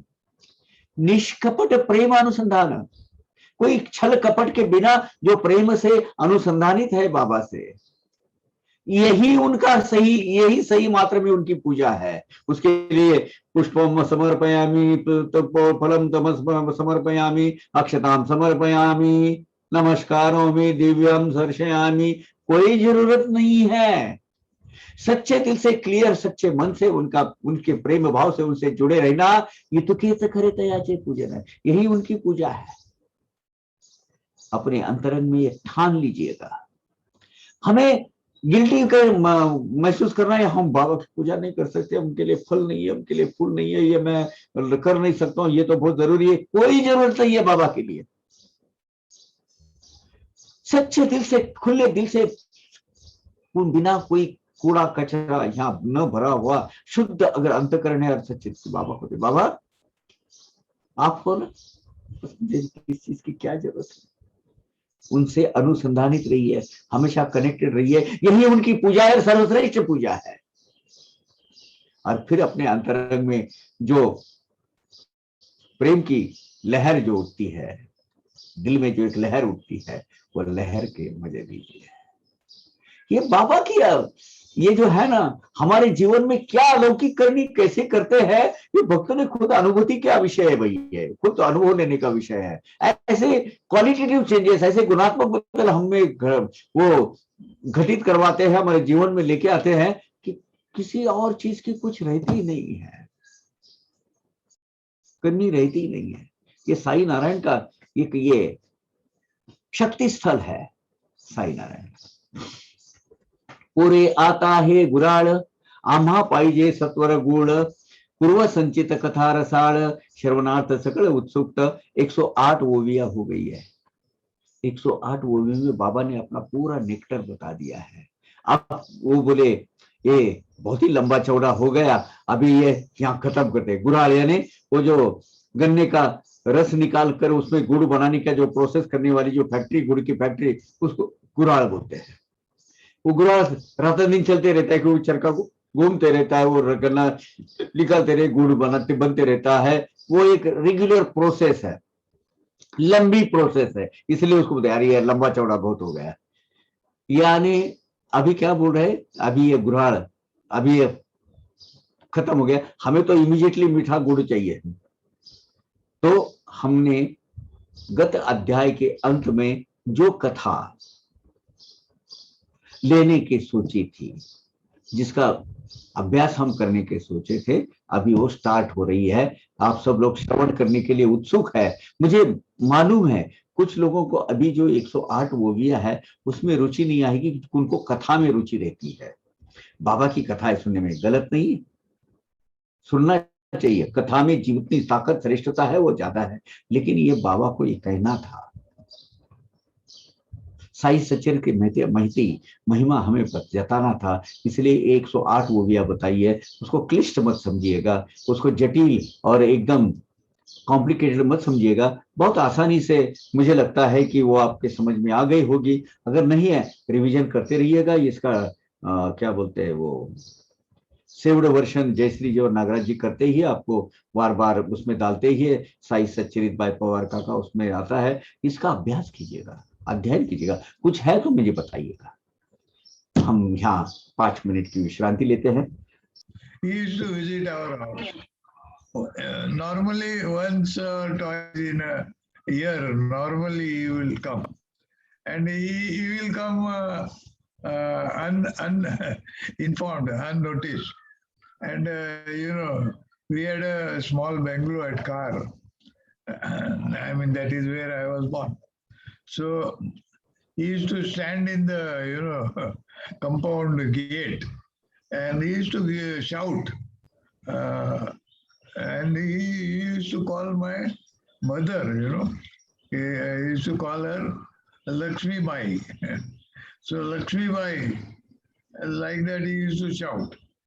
And then my mother will go on the terrace and welcome him and invite him.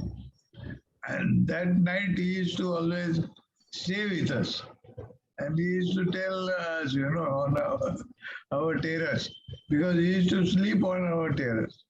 And he will tell all the stories. I don't remember now those stories, but all kinds of stories. And they used to be all stories from village. Because he used to visit all sorts of villages. And that was a cleaning process he does. And I wonder, because there is a chapter in my book on Gadge Maharaj, and his photograph is also there. But interesting thing I want to tell all side devotees is different.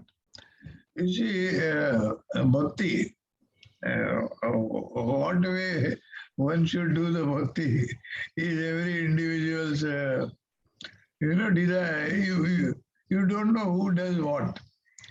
So I will tell you particularly Gadge Maharaj Bhakti.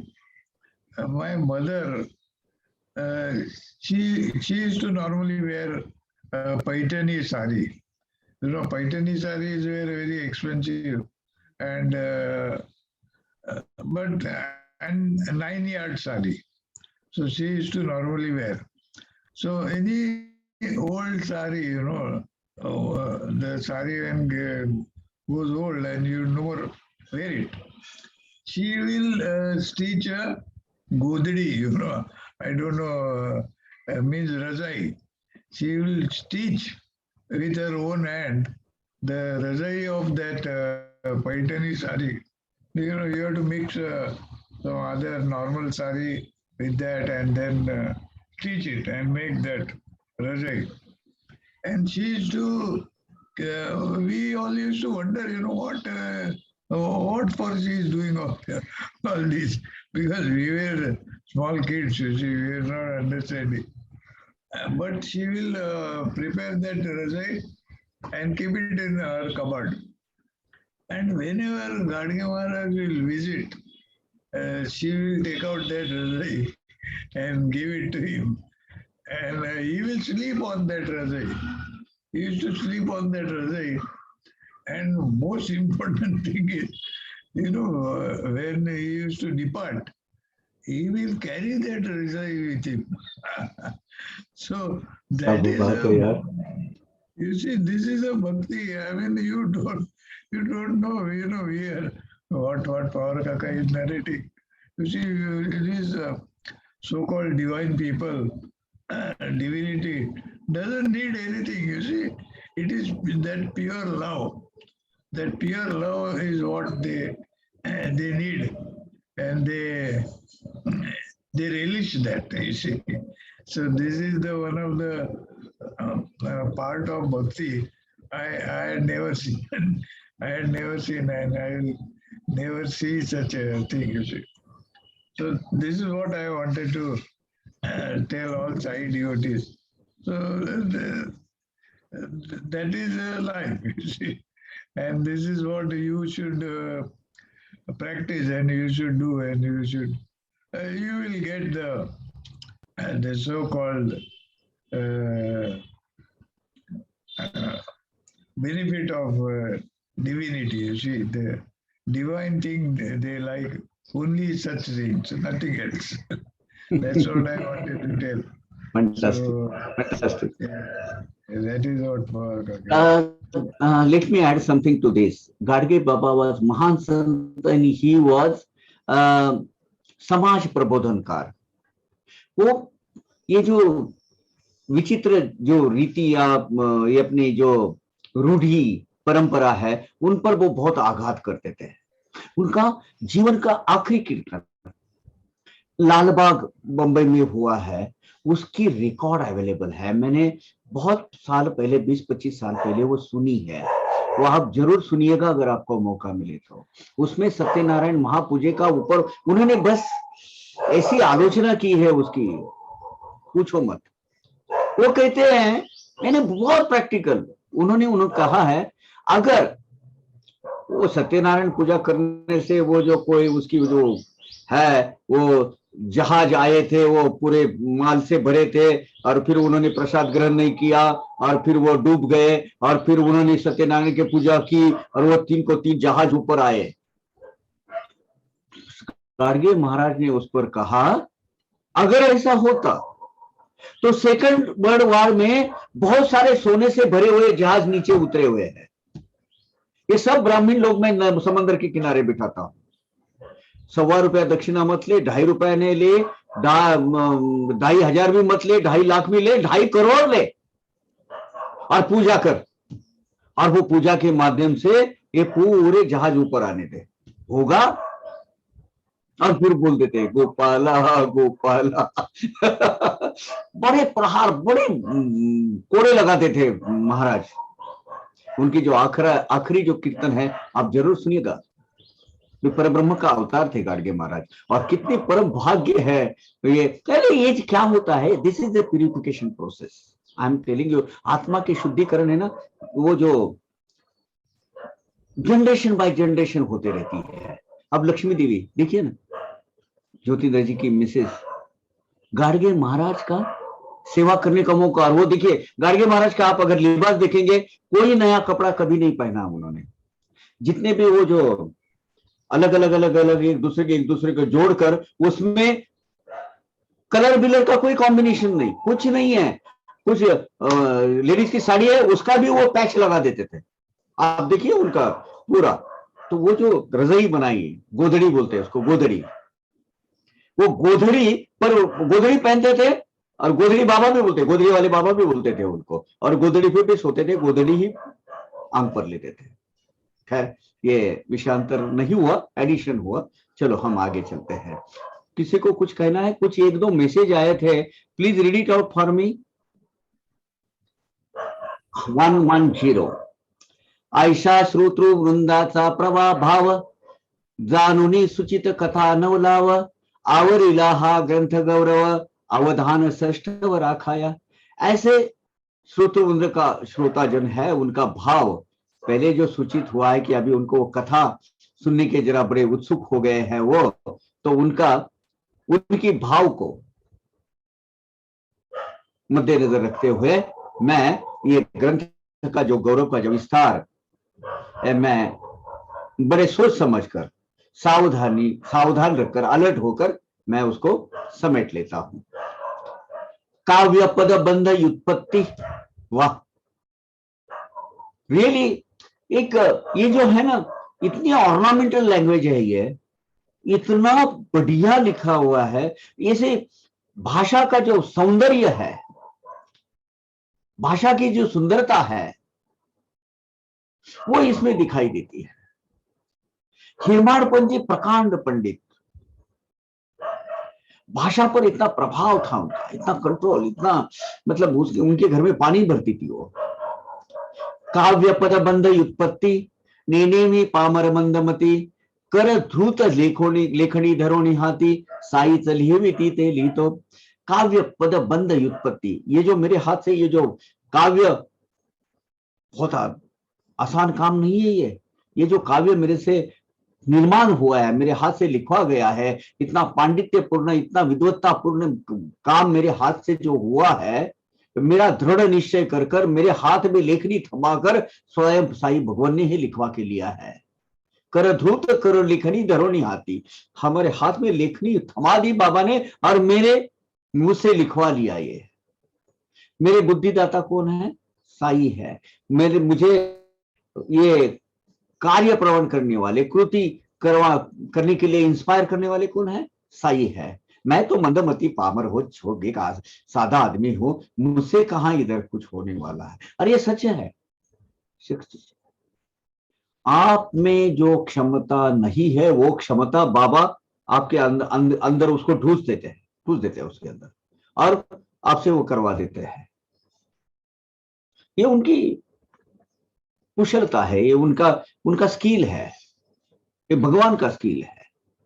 Sai नसता बुद्धिदाता तरी मी कोण चरित्र लिहिता, त्याची कथा तोच वदविता आणि लिहविता ही तोच।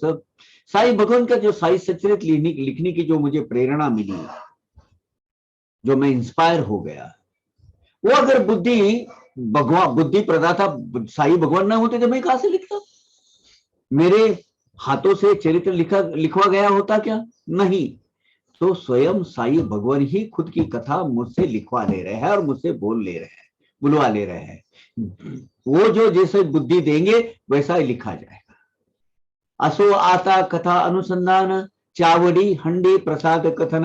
अभी आगे जरा सोचिएगा, आगे ऐसे ऐसे व्यंजन आते हैं, मुख में पानी आता है।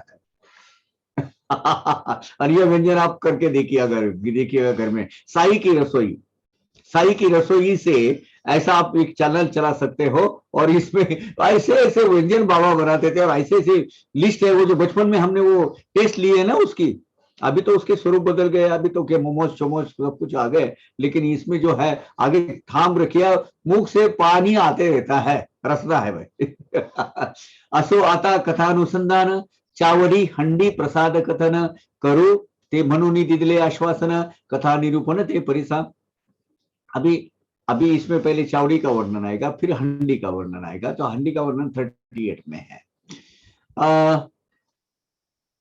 मूल कथा के स्वरूप हंडी प्रसाद का वर्णन, और मशीद माई से चावड़ी के समय जो प्रोसेसन निकलता था, वो जो उसको चावड़ी प्रोसेसन बोलते हैं। आज भी हर गुरुवार को निकलता है, जो जश्न मनाते थे, जो वो एक फेरी निकलती थी, वो जो है उसका वर्णन किया जाएगा, उसका कथन अभी आएगा।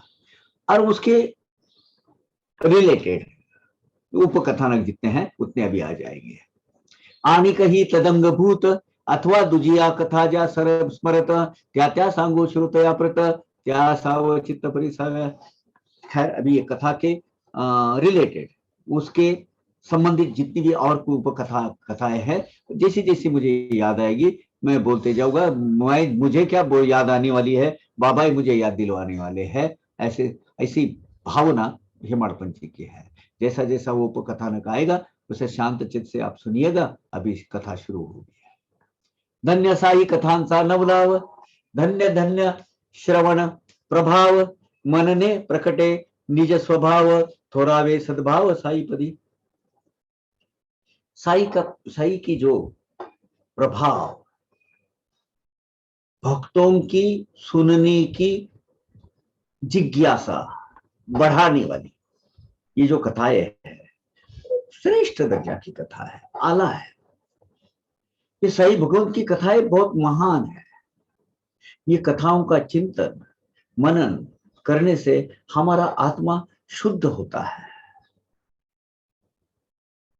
ये सोल प्यूरिफिकेशन की प्रोसेस ये कथा सुनने से होती है। साई कथा ये सुनने से हमारा भक्ति भाव जो है उसका दृढ़ीकरण होता है, दृढ़ होते जाती है। आता आधी चावडी वर्णन, समारंभाचे करू दिग्दर्शन, बाबा करीत एकांतराशयन, चावडी लागून नियमाने। पहले अभी चावड़ी का वर्णन आएगा। चावड़ी यानी बाबा एक दिन छोड़कर एक दिन 8 चावड़ी में सोने के लिए जाते थे। एक दिन वो द्वारका माई में सोते थे, एक दिन वो चावड़ी में सोते थे। ऐसा क्यों? ऐसा क्यों? मतलब क्या मिलता था उसमें, और कैसे ये प्रथा चालू हुई? एक्चुअली प्रथा कैसी भी होने दीजिए, बाबा को क्या अपेक्षित है, ये सत्र जो अभी का खत्म होगा उसके आखिरी में मुझे याद दिलाइएगा, मैं आपको बताऊंगा इसका। एक रात्र मशीदीत बाबा करीत एकांतराशयन, चावडी लागून नियमाने। यानी बाबा एक दिन 8 एक दिन छोड़कर तीसरे दिन, आज अगर द्वारका माई में है तो कल चावड़ी में, परसों द्वारका में, नरसों फिर चावड़ी में। ऐसा वो उनका सोने का वो उपक्रम रहता था, वो प्रोग्राम रहता था उनका। एक रात्र मशीदीत दुजी क्रमित चावडी प्रत, ऐसा हा क्रम बाबांचा सतत समाधी पर्यंत चालेला। एक रात मस्जिद में सोकर और दूसरी रात चावड़ी में जो बाबा मुकाम को जाते थे, तो वो जो प्रोसेशन निकलता था, वो प्रोसेशन का वर्णन यानी चावड़ी वर्णन बाबा के नित्य नियम से जब से स्टार्ट हो गई ये प्रथा, तब से देह त्याग तक यही उनका रूटीन रहा है बाबा का। ये 1910 में शुरू हो गया। ये एक्चुअली क्या था कि उस वक्त मजीद भाई बहुत ही डायलेटेड हो गई थी, वो पानी इधर उधर पानी गिरता था। एक दिन पानी पानी हो गया, बाबा को सोने के लिए जगह ही नहीं रही, तो फिर सब भक्तों ने बोला बाबा आज चावड़ी में सो जाइएगा 1910 में। पुढे 1910 सन 10 डिसेंबर तईपासून, नहीं उसके पहले हो गया है 1910 से उनकी आरती चालू हुई वहां। पुढे 1910 सन 10 डिसेंबर तईपासून चावडी माझी साईंचे अर्चना भजन पूजन हो लागे। 10 दिसंबर 1910 से बाबा की पूजा अर्चा होने लगी, शेजारती होने लगी। 10 दिसंबर 1910 शिरडी में द्वारका माई में होने लगी, क्योंकि वहां सोने जाते थे। तो चावड़ीचा समारंभ, अब जबकि आरती को आते थे तो बाबा को प्रोसेशन से वहां आने देते थे, वहां बैठते थे, वहां आरती होती थी, और फिर बाबा शैया के अधीन हो जाते, निद्रा के अधीन हो जाते थे। तो चावडीचा समारंभ यथामती करी आरंभ, करील साई कृपाश्रंभ तड़ी सविश्वम्बर नील। साई महाराज के भक्तगण बाबा को समारंभ के साथ, बड़े ठाट बाट के साथ गाने बजाते हुए भक्ति भाव के वातावरण में एक प्रोसेशन के साथ में लेके जाते थे, शोभा यात्रा निकालते थे, शोभा यात्रा के साथ में निकाल के लेके जाते थे। उसका नाम हुआ चावड़ी। आज चावड़ी है, आज चावड़ी है मतलब वो प्रोसेशन है। अब ये चावड़ी का वर्णन आज हम, जैसे हमको हमारे बुद्धि के दायरे में कक्ष में जितना आता है उतना समझने की कोशिश करते हैं। वैसे कृपावंत साई भगवान यही खुद चावड़ी वर्णन अपने आप करवा लेंगे और अपने आप भक्तों तक पहुंचाए, उनका दायित्व है। हम करने वाले हम कौन होते हैं, लेकिन भाई वो बुद्धि जो है वो बुद्धि ग्रहण करके यथार्थ शब्दों में आप तक पहुंचाना ये काम है। चावडीची येता रात भजन मंडळी मशिदी येत, भजन 2 प्रहर पर्यंत मंडपात चालत असे। जिस दिन चावड़ी का प्रोसेशन होता था उस दिन गांव के जो भजनी मंडल होता है वो पहले 1-2 घंटे 2 प्रहर पहले ही आकर भजन चालू कर देते थे। और 2 प्रहर ये 2 प्रहर अरे लगभग 2-2.5 घंटा, ऐसे वैसे तो 3-3 घंटे का प्रहर होता है। अष्टप्रहरी ने 3-3 6 घंटा वो भजन चलता था, लेकिन 6 घंटा नहीं चलता था, थोड़ा सा 3-4 6-7 बजे चालू कर देते थे, 9:30-10 बजे तो वो प्रोसेशन निकल जाता था। तो वो भजन, वो जो सभा मंडप है सामने द्वारका माई के सामने, वहां सब बैठ के लोग आनंद से भजन गाते थे, नामस्मरण भगवान का। मागे रथ शोभायमान दक्षिण आंगी तुलसी वृंदावन। अभी चावड़ी के सामने का जो नजारा है, जो दृश्य है वो सामने लाइएगा। राइट चावड़ी के सामने हम बैठे, समझ लो राइट साइड के कॉर्नर में और रथ रहता था, ठीक है। हमारे दाहिने साइड में तुलसी वृंदावन है, आज भी वो उधर ही है। वो रथ अभी उधर गया है, रथ अभी वो वस्तु संग्रहालय में रखा गया है। और बाबा के सामने बैठे हैं, वो जो कटड़े पे हाथ रखे वहां बैठे हुए हैं। और सामने जो ओपन स्पेस है, वो ओपन स्पेस में भजन मंडली बैठती थी और भजन शुरू कर देते थे, भजन गाते थे। अभी समझ में आ गया जियोग्राफिकल थिंग्स। बाबा यहाँ बैठे हैं, भजनी मंडली यहाँ है, यहाँ तुलसी वृंदावन है, पीछे वो रथ है रखा हुआ। बहुत दिन तक वहीं रहता था, अभी अभी वो रिनोवेशन में उधर चले गए 2009 के पहले थोड़ा। हरि भजनी जया आदर ऐसे भक्त नारी नर, सभा मंडपे यवनी सत्वर भजन तत्पर टाकी। जिनको भजन गाने में रुचि रहती थी, उसमें आस्था रहती थी, ऐसे समस्त स्त्री पुरुष जन भजन, जो भजनी मंडली है वो सभा मंडप पे आकर अपनी भजन की सेवा वो बाबा के सामने हाजिर करते थे, सेवा देते थे। कोणी करी घेऊनी टाळ, कोणी चिपळियास करताळ, कोणी मृदंग खजे खंजरी घोळ भजन कल्लोळ मांडित करताल। कुछ लोग हाथ से ताल बजाते थे, इसको ताली बजाना बोलते हैं, उसको करताल। और कुछ लोग वो जो घोड़ बोलते हैं, घोड़ यानी एक जो छोटे छोटे जो घुंघरू होते हैं ना, वो घुंघरू ऐसे गोल तार में जो बांध कर उसका एक ऐसा गोलाकार कर जाते हैं, उसको ऐसे बजाते रहते हैं, ऐसा वो उसका आवाज आता है। तो गोलाकार वो जो वाद्य होता है उसको खोल। तो कोई टाल बजाता है, टाल यानी दो छोटी सी मंजरी होती है वो बजाने वाली टाल, वो कोई चिपलिया, वो दोनों हाथ से जो बजाते हैं तुकाराम महाराज के जो सिंबॉलिक है वो चिपली, कोई मृदंग, कोई खंजरी, कोई गोल, ऐसा भजन चलते रहता था बहुत अच्छे तरीके से। तो ये भजन चलते रहता था। साई समर्थ चुंबकमणि निज सत्तेची या आकर्षणी जड़ लोहा भक्ता लावणे मोडणी नकळत चरणी ओढित। साई की इसमें ऐसी एक अट्रैक्शन करने वाली शक्ति थी, सेंटर मतलब वो चुंबक क्या बोलते हैं उसको, वो मैग्नेट, ऐसे मैग्नेटिक पावर थी उनमें। सब बाबा के अस्तित्व में सब लोग ऐसे आकर्षित हो जाते थे उसमें। अपने एक असामान्य सामर्थ्य था बाबा में, वो भय तो हमेशा सेंटर पॉइंट में वही आ जाता था, क्योंकि बाकी के सब इर्द गिर्द जितने हैं, जैसे वो लोहे के बीच में लोहे का जो छोटे छोटे जो अगर कण है और उसमें अगर रखा जाए तो उसमें नॉर्थ पोल साउथ पोल से तैयार हो जाता है और वो सब लोग उस पर अट्रैक्ट हो जाते हैं, सब उसमें अलाइन हो जाते हैं। वैसे वैसे बाबा के बारे में होता था। भक्तों के अनजाने में ही भक्तों वो बाबा के चरणों में खींच जाते थे, जो बाबा के बनकर रहना चाहते हैं, जिनका प्रारब्ध बाबा के चरणों में उनका उद्धार है, ऐसे लोग आपको अपने आप खींच लाते थे। हलकारे ड्यूटिया पादलती अंगनी। अब देखिए एक चित्र लाइएगा, भजनी मंडली बैठी है। हलकारे ड्यूटिया पादळती अंगणी तेथे पालखी शृंगारिती कोणी द्वारी सज्ज वेत्र पाणी करीत ललकारणी जय घोष।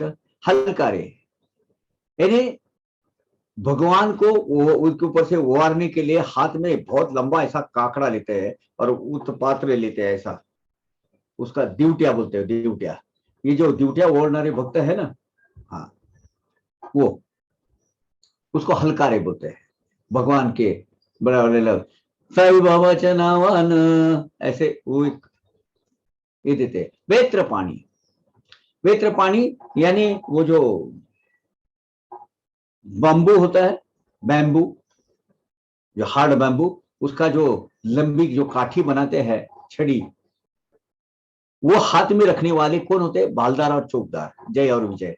बाबा के जो सेवक है, आज भी है वो परंपरा, बड़ा लंबा चौड़ा उनका काट वो दंडक हाथ में होता है वो, और उनका एक लिबास होता है शाही दरबार का। पुराने राजा महाराजा की दरबार में जैसे रहते थे, वैसे आज भी जो जितने बालदार चौकदार है बाबा के जो सेवक है वो यही लिबास में रहते हैं। कुछ लोग क्या करते थे, अंगन में पालकी शोभायमान करते थे, उसको डेकोरेट करते थे, पालकी का डेकोरेशन, उसको सजा धजा कर रेडी रखते थे।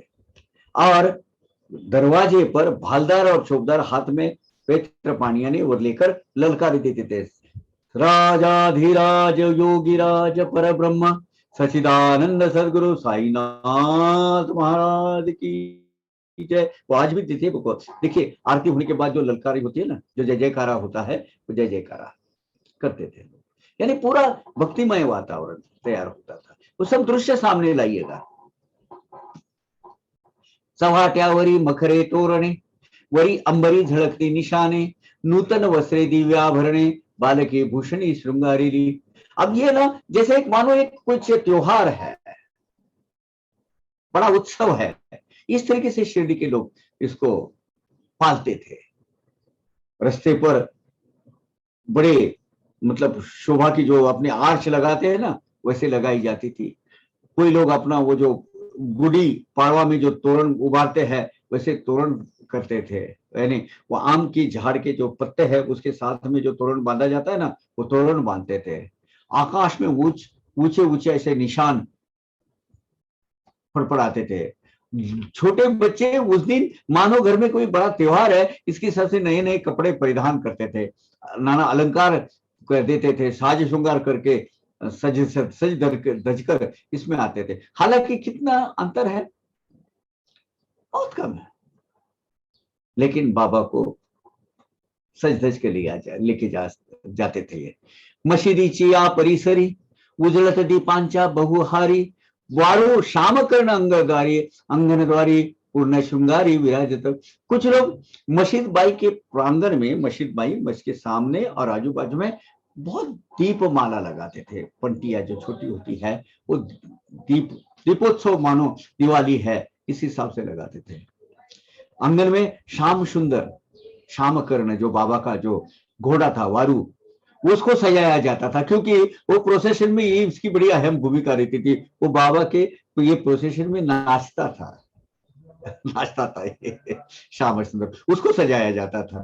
तो ऐसे सब उत्सव की तैयारियां होती थी उस वक्त। और एक दिन नहीं, एक दिन 8 यानी महीने के कम से कम 15 दिन चलते रहता था ये। इतने में कौन आते थे, ये सब चल रहा है, अपने अपने व्यस्त है अपने अपने कामों में। इतक्या तात्या पाटील येत घेऊन या मंडळी समवेत बाबा पाशी येऊन बैसत निगाया उद्दित बाबा सवे। इतने में तात्या पाटिल आते थे शाम। फिर बाबा और कोई मंडली आती थी, प्रतिष्ठित लोग आते थे, सीनियर लोग जो ग्रामस्थ है वो आते थे और बाबा के पास आकर बैठ जाते थे और बाबा को साथ में स्कॉट करने के लिए, उनको लेके जाने के लिए तात्या पाटिल पहले आते थे। बाबा तैयार रहते थे जाने के लिए। बाबा जरी तयार असत तात्या पाटील येईपर्यंत जागेचे जागे बैसून राहत वाट पाहत तात्याची। अब इसमें एक है, ये प्रोसेशन में तात्या पाटिल, ये तात्या पाटिल की बहुत अहम भूमिका रहती थी। उनके भांजे ही थे, क्योंकि बाबा बाईजामा को अपनी माँ बोलते थे, लेकिन बाईजामा बाबा को भाई पर मानती थी, अब बहन का लड़का मामा बोलता था उसको। तो तात्या पाटिल का आने तक बाबा ये तैयार भी हो तो लेकिन बैठे रहते थे, उनकी राह देखते थे। और राह देने के बाद जब वो आएंगे तब जाने की तैयारी करते थे। अब देखिए वहां बैठे हैं अपने पापा, बाबा आते हैं, बाबा के इर्द गिर्द बाबा के और कोई ज्येष्ठ जो भक्तगण है, उसमें गायके पाटिल, अपने गुदकर पाटिल, कोते पाटिल, ये सब बाकी के लोग वहां आके बैठ जाते थे। फिर बाबा को उठाया जाता था। बाबा चे वो फिर क्या करते थे, वो जब तैयार हो गए तो बाबा को उठाने के लिए जेव्हा काखेत घालून हात तात्या पाटील बाबा असं उठवित तेव्हाच बाबा निघाया सजत सावडी प्रत तेथुनी। फिर बाबा को अपने जैसे पर हाथ लगा के उसको उठाते। बाबा बूढ़े हो गए थे, वे उसको थक गए थे इसमें। तो बूढ़े आदमी, आज मुझे भी पैर को तकलीफ होती है, उठने में तकलीफ होती है, तो बाबा तो 70-80 के हो गए थे। अब 1910 से ये चालू है। अब देखिए कि तब तक मतलब 80 तो पार कर गए थे बाबा, है ना। 70 पार गए थे, 78-80 में गए बाबा, तो 70 की उम्र चल रही थी। तो फिर तात्या पाटिल उनको हर बगल में हाथ देकर उनको ऐसा उठाते थे तात्या, और फिर बाबा जाने के लिए तैयार हो जाते थे खड़े होने। जाने के पहले क्या करते, तात्या बाबा म्हणत मामा ऐसा परस्पर तयांचा प्रेमा ऐशा तयांच्या आप्त धर्मा नाही उपमा द्यावया। तात्या पाटिल ने जो ओहदा प्राप्त किया ना बाबा के जीवन में, और बाबा ने जो उनको जो प्रेम की, आज भी वो उनकी जो 4th जनरेशन 5th जनरेशन है, उसको भक्ति की परंपरा वैसी की वैसी उनके घर में चालू है। बड़ा फख्र महसूस होता है ये बाईजामा के पूरे घराने पर। जितने भी लोग हैं वो सब लोग बाबा के भक्ति में आज भी उतने ही रममान है, उतना ही भक्ति का लुत्फ उठाते हैं, उतनी ही सेवा करती है। जिस दिन जहां से बाईजामा ने शुरू की हुई जो भोजन की थाली है, आज भी कुछ आज उनके 4th-5वीं पीढ़ी है, नीलेश भाऊ वो जो है, वो दूसरे वो सर्जेराव भी है, नीलेश भाऊ के घर से वो आती है थाली, और थाली परोसी जाती है बाबा को। वो प्रसाद के रूप में मैं सौभाग्यशाली हूं कि मुझे कुछ वो चंदनी वाले उसके मिले थे मुझे। तात्या बाबा को मामा बोलते थे। उनका प्रेम बहुत अलग, प्रेम भाव ही अलग था। एक दूसरे का धर्म, ये मेरे मामा है, उसकी कोई उपमा, कोई उपाधि नहीं दे सकते ऐसे प्रेम की, ये ऐसी पवित्रता को और उसके ऊंचे भाव को। इतना दृढ़ नाते, गहरे रिश्ते, रिश्तों का गहरापन, गहराई इतनी थी उसमें कि एक दूसरे के प्रेम प्रति क्या वर्णन ही नहीं किया सकता है। इतना आप भाव उसमें था, उतना डेंसिटी, गहराई वो रिश्तों में थी। अंगातनी त्याची कफनी सटका अपला बुगले स्मारण। अभी बाबा उठे हैं। हमारे नृत्य की जो कफनी है, जो सर से लेकर पैर तक जो कफनी है, वो कफनी है। बाज एक सटका हो, सटका बोले इतने लंबे हर का जो लकड़ी का टुकड़ा जो लगभग 1-1.5 इंच का जो डायमीटर जिसका हो, लंबा वाला, वो अपने बगल में मारते थे। तमाकू मुझे चिलीम देने के लिए वो साथ में लेंगे, चिलीम वो साथ में लेंगे। उसका जो पहनने के लिए जो ये होता है ना, वो छापी बोलते हैं उसको, छापी, वो जो वस्त्र पहनाया जाता है वो फिल्टर करने के लिए, पफ। आज के डेट में सिगरेट का जो पफ होता है, वैसे वो पहनाया जाता था, क्योंकि वो फिल्टर होके वो धुआं अंदर आवे। ये भी लेते थे साथ में। और वो जो एक कपड़ा था वो कंधे पर डालते थे। बाबा इतना काम उठते वक्त वो करते थे साथ में। बाबा जवळ ऐसे तयार घालिती तात्या अंगावर, जरी काठी शेला सुंदर करीती शिरावर सारिका। जब बाबा ऐसे जाने की तैयारी में रहते थे बाबा, तब तात्या बाबा के सर पर एक बहुत अच्छा मंदिर, जिसको शेला बोलते हैं, वो बांधते रहते थे, फेटा बांधते थे। जैसे आज वो शादी ब्याह के मामले में जो सामने वो जो जितने भी प्रतिष्ठित जो आदरणीय व्यक्ति आते हैं उनको बांधते हैं ना, वो शेला वो बांधते हैं। बाबा मग पाटील भिंती तळी, असेल पडली सरपणाची मुळी, तदघरी दक्षिण पादांगुली हलवीत ते क्षणभर। अब बाबा उसको क्या करते थे, देखिए, एक चंद 2 कदम जाएंगे, जहां वो जो धुनी माई को जलाने के लिए जो लकड़ी की वो जो रहती थी ना, बच्चन लकड़ी ऐसा रचा कर रखी जाती थी, उसमें दाहिने पैर की जो अंगूठी है, एक पादांगुड़ी यानी अंगूठी, जो अंगूठा है, वो अंगूठा उसके टोक से थोड़ा सा ऐसा हिलाते थे। तो ये एक प्रक्रिया होगी, वो त्राटक बोलते हैं उसको, मंत्र विधि, त्राटक त्राटक कहते हैं इसको।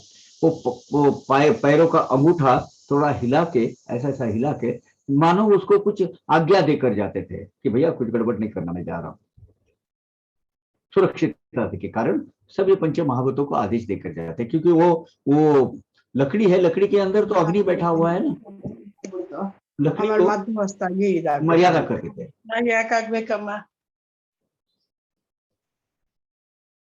What is that? Kaka muted. It was a disturbance. Okay. वो पैर का अंगूठा हिलाते थे और कुछ मंत्र विधि बोलते थे। वो क्या था, किस लिए था, कुछ था, वो बाबा जाने और उनका क्या जाने। एक क्रियाक्रम करते थे, वो बात सही है। लगेच तेथील जळती ज्योत, स्वयं मारुनी दक्षिण हात, आधीच बासाई बुजवीत, मागुनी निगत चावड़ीते। फिर वो जो जलता हुआ जो दिया है उसको ऐसे हाथ से फटकार करते थे तो वो बुझ जाता था, वो अपने हाथ से बुझाते थे। सब चित्र लाइएगा सामने, द्वारका माई का वो दिया बुझाएंगे और फिर बाबा चावड़ी को जाने के लिए तैयार हो जाते थे। साई निगता जावया वाद्य लागत वाजावया, नळे चंद्र ज्योति हवया, प्रकाशती ड्यूटी आ चौपाशी। जैसे बाबा प्रोसेशन के लिए अभी चालू हो गए, एक कदम रखा तो जितने भी जो बजाने वाले बजैये है, गवैये है, वो अपने यहाँ बजाना, अपने अपने जो इंस्ट्रूमेंट है वो बजाना चालू कर देते थे।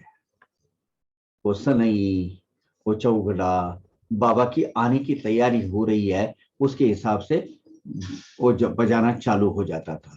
फिर आगे पटाखे, पटाखे फोड़ते थे वो। उसके अंदर अंदर अलग अलग अलग प्रकार है ना, वो नली जो जिसमें आग लगाए कि तो ऐसे ऊपर से ऐसा एक दारू काम बोलते हैं उसको, वो जो है वो आ जाते थे। बड़ी शोभायमान ऐसी जो बड़ी झांकियां ऐसे निकलती थी उसमें से, चंद्र ज्योति, अलग अलग ऐसे स्पार्क निकलते उसमें से। और वो हवा में उड़ने वाले वो जो अलग अलग अलग जो पटाखे हैं अलग अलग प्रकार, वो उसका काम हो जाता था, उसका वो करते थे। बाहर ड्यूटे, ड्यूटे ने नॉर्मली खंडोबा के या माता जी के जो भवानी माता, इनके जो भक्त है लक्ष्मी माता, इनके जो ड्यूटा रहता है ना, वो ड्यूटा ऐसे नचाते हैं, ज्योति है उसको ड्यूटे बोलते हैं। अपना ड्यूटी जलाकर रेडी रखते थे। कोणी वर्तुळ धनुष्याकृती, सिंगे करणे तुतार्या फुंकिती, कोणी तास झांज वाजविती, नाही मिती टाळ करिया। दक्षिणाकृति वर्तुळ एक, यानी क्या करते हैं आप देखिए, वो जो ऐसे जब झांकी निकलती है तो कुछ लोग एक ऐसा गोल, एक मिनट जरा ये आदमी बहुत, हेलो बोला। सो वो जो एक गोल लकड़ी का एक गोल बनाया जाता है, 4-6 फीट ऐसा लंबा, मतलब उसका आर जो होता है, आर जरा 4 फुट का होता है पूरा, मतलब तो व्यास उसका। और वो जो है ऐसा राउंड जो है वो राउंड बना दिया जाता है। वो जो राउंड है उसको कुछ ऐसे 1-2 जलते हुए मशाल लगाई जाती है और वो घुमाते हैं। जो चक्र घुमाते हैं ना तो ऐसा लगता है कि एक आग का सर्कल बन गया हो, इतनी स्पीड से वो घुमाते हैं कि लगता है कि अग्नि चक्र घूम रहा है। ऐसे जो धनुषाकृति या कुछ ऐसे वर्तुल, ऐसे जो लोग हैं वो इसको चिंदिया लगाकर, वो भी उसकी भी नुमाइश होती थी वहां। तो देखने वालों को लगता था कि ये ज्योति का एक सर्कल ही बन गया है। आगे शिंगे करने तुतारिया फूटी, तुतारी चालू हो जाती थी। वो जो ऐसा एक अर्धवर्तुकार सिंह होता है, ये कोटेर, ये बहुत आवाज, ऐसा बड़ा आवाज आता है उसका। तुतारी टा टा टा टा टा टा टा टा, वो ऐसे शुभ मंगल का जो आवाज आते हैं वैसे आवाज निकलती है। शहनाई, ये जो आवाज निकालते हैं अलग अलग करने, सिंगे, तुतारिया, ये फूके जाते थे और प्रोसेशन की तैयारियां सब चालू होती थी। झांझ यानी जो लंबा होता है उसका परिघ, जो है उसका सरकमफेरेंस उसका बड़ा होता है, और वो बजाते चालते झांझ बोलते हैं उसको, वो भी बजना चालू हो जाता है। और टाल करी, टाल यानी छोटे छोटे ऐसे जो मंजरी होती है, वो बजाने वाले के तो अनगिनत होते थे। वो तो जितने भजनी मंडल होते हैं उनके पास हर एक इसमें कम से कम 20-25 तो होते ही है। वो ऐसे टालकरी, टालकरी बोलते हैं उसको, टाल बजाने वाले ज्यादातर अपने जो पांडुरंग भगवान की जो पूरी वारी निकलती है उसमें आपको बहुत, जो भागवत संप्रदाय में है वो टाली का अहम हिस्सा है उसका। वो मृदंग, वीणा, झनत्कारी, साई नामाची या गजरी, भजन समवेत हरोहारी, प्रेमी नरनारी चालत। कोई मृदंग बजाते हैं, कोई वीणा बजाते हैं, कोई झांझ का झनत्कार करते हैं, और कुछ लोग सच्चिदानंद सदगुरु साईनाथ महाराज की जय ऐसा करके बहुत बड़ा गजर करते हैं और भजन गाना चालू हो जाता है। ऐसे धीरे धीरे धीरे धीरे वो शोभा यात्रा आगे निकलती है ना। वो और गांव की जितने भी प्रेम भाव से जो भक्त है, नर नारी, नहीं बिना वजह नहीं है बाबा वहां आए हैं। वो शिरडी के जो जितने भी वो जो पीढ़ी थी, आज भी है वो, ऐसा नहीं बोलता, लेकिन वो पीढ़ी थी बड़ी भक्ति करने वाली थी। उनके प्रेम भाव की वजह से बाबा वहां वसे है। वो तीर्थ जो क्षेत्र बना है उसमें शिरडी वासियों का बहुत बड़ा योगदान है। उन्होंने अपने कर्मों से, अपने भक्ति भाव से बाबा को अपने प्रेम बंधन में बांध के रखा वहां। नहीं तो संन्यास्त विरक्त आदमी, अवलिया, फकीर, भनम, एक जगह आज यहाँ है तो कल वहां है, ऐसे जो जिनका निज कर्म है, वो उनका जिनका रूटीन, डेली रूटीन है, वो एक जगह बैठने पे मजबूर हो गए शिरडी वासियों के भक्ति के कारण। ये सच है। अगर वो प्रेम भाव से बाबा को ग्राम देवत का होदा नहीं देते, बाबा वहां नहीं बेचते, आज हम बाबा के भक्त नहीं बनते। शिरडी का बहुत बड़ा योगदान है बाबा को वहां तीर्थ क्षेत्र करके, तीर्थ क्षेत्र का अधिपति बनाने में। ऐसे प्रेम भाव से सब चलते थे। दिंडी पताका झीलित कोनी गरुड़ टके मृवित। अभी बाबा के पास जो प्रोसेस चलते थे, ऐसे दो गोल जैसे रहते, उसमें मारुति और गरुड़ के चित्र होते हैं, वो उसको गरुड़ टके बोलते हैं।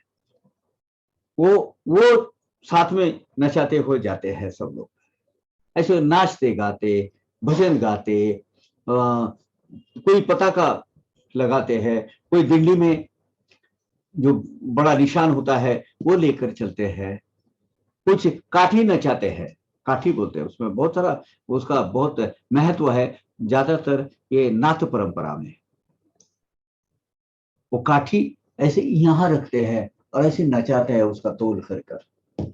आप वो नजारे देखिएगा, बचपन में गए वो दिन, मतलब यानी आज देखने को बहुत कम मिलता है, लेकिन आज भी अगर कानिपनाथ, मच्छिंद्रनाथ, इनके जो स्थान है उधर गर्भागिरी पर्वत जो शिरडी से बहुत नजदीक है, वहां अगर आप जाएंगे तो ये आपको नजारा जरूर देखने को मिलेगा।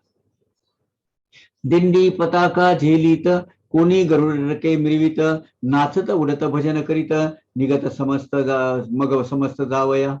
फिर वो प्रोसेशन चालू हो जाता था। अब वो द्वारका माई के आगे से धीरे धीरे धीरे प्रांगण तक आ गया है ना। अति आनंद सकल लोका घेऊनी निगती दिंड्या पताका तासे, तड़फा तड़फा तड़फा फड़फड़ जो बजने वाला है ना, उसको ताशा बोलता है। वो ताशा, तुतारी करने बस बड़ा बड़े जोर शोर के आवाज से ऐसा गूंज हो जाता था पूरा आसमान, पूरा वातावरण बिल्कुल भक्तिमय वातावरण में तब्दील हो जाता था, ट्रांसफर हो जाता था उसमें, और जय जयकार थे कार। और उसमें उसी के चक्कर में इसी वक्त जो श्याम कर्ण है, श्याम सुंदर, वो अपना नाचना चालू कर देता है। अभी ज्यादातर वो बारात में आपने देखे होंगे कि वो घोड़े नचाते हैं। अभी तो वो तो ये बहुत बड़ी क्रुएल्टी से करते हैं।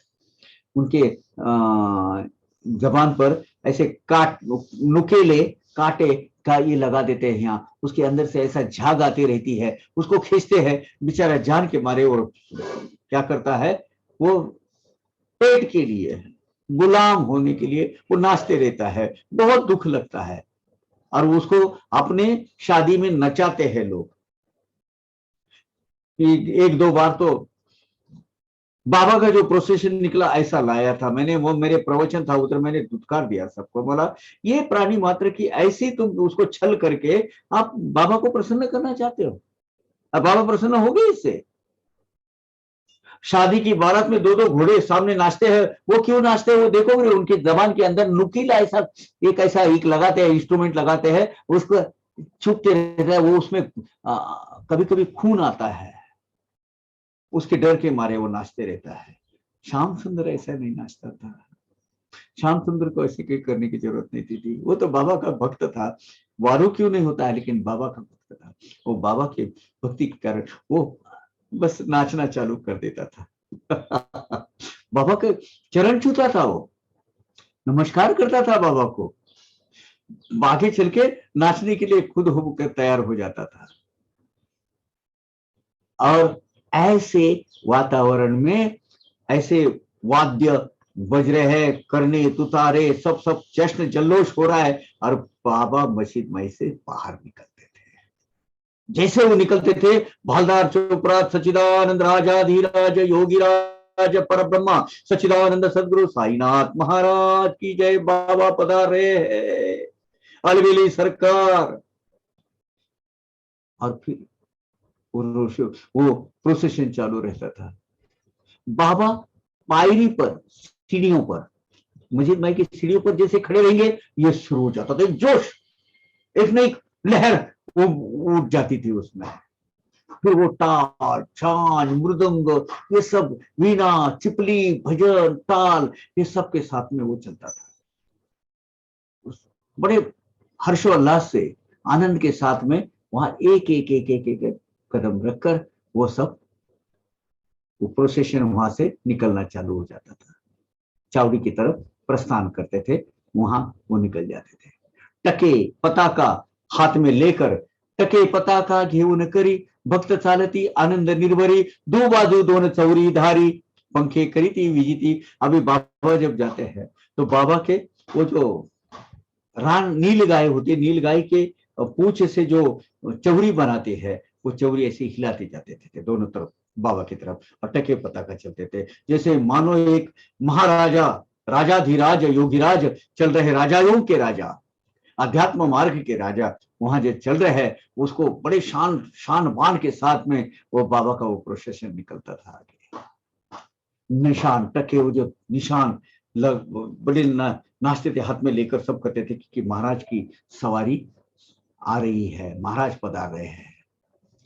शेले दुशेले एकेरी, पाय घड्या मार्गात अंतरिती, बाबांशी बाबास हाथी धरुणी चालविती, चौर्या ढाळीती तयावरी। अब बाबा जब जाते थे तो उसमें बहुत पुराने जन्म में एक प्रथा रहती थी, एक परंपरा रहती थी कि जाएंगे तो कपड़े का एक रूट बनाया जाता था, उसको पाई घड़िया डालने बोलते हैं। इस स्वागत की एक रीति है, स्वागत की एक प्रथा है, तो वो डाला जाता था, बाबा उस पर चलते थे, फिर वो पीछे जो है वो आके आगे पाई घड़ा चलते थे, बाबा उस पर चलते थे। शेलाने पागोटी एकेरी पायगड़ा, वो एक लंबा कपड़ा रहता था, वो जो वो दुशेला पायगड़ा घालने का, दुशेला यानी दुहेरी, शेला यानी एकेरी, ऐसा वो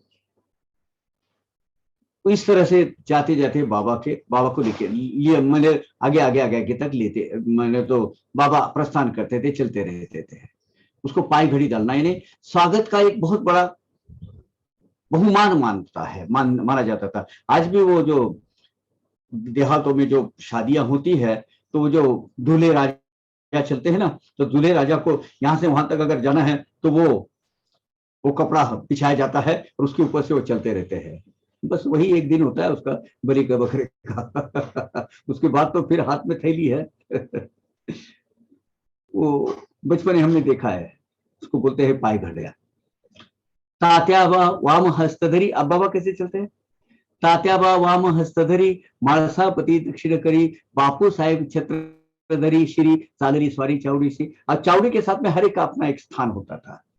तात्याबा बाएं अंग में बाबा का हाथ पकड़कर, माळसापति दक्षिण दाएं अंग में बाबा का हाथ पकड़कर, बापू साहब बुट्टी छाता पकड़कर पीछे बाबा के साथ में, और चावड़ी के पास ये चलते थे।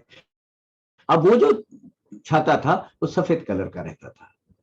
आघाड़ी घोड़ा तो ताम्रवर्ण, नाम जयाचे श्याम कर्ण, घुंगुरे झनत्कारी ती चरण, सर्वाभरण मंडित, तो आभूषण, वो जो आज भी वो आभूषण उधर है, उसके जो अलंकार है श्याम कर्ण के, वो वहां रखे हुए हैं संग्रहालय में।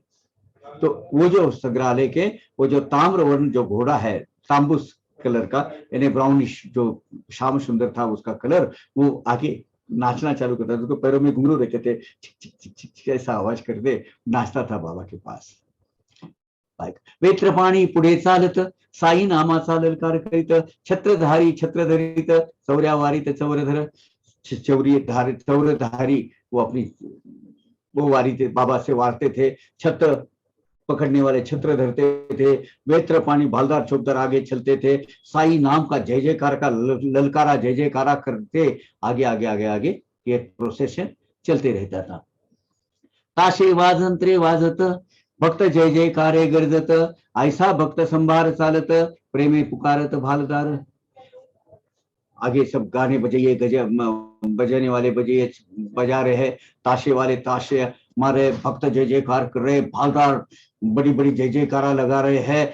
ऐसे भक्तों के मेले में बाबा हलो धीरे धीरे धीरे जो शोभा यात्रा है, जो प्रोसेशन है, चावड़ी की तरफ आगे जा रही है।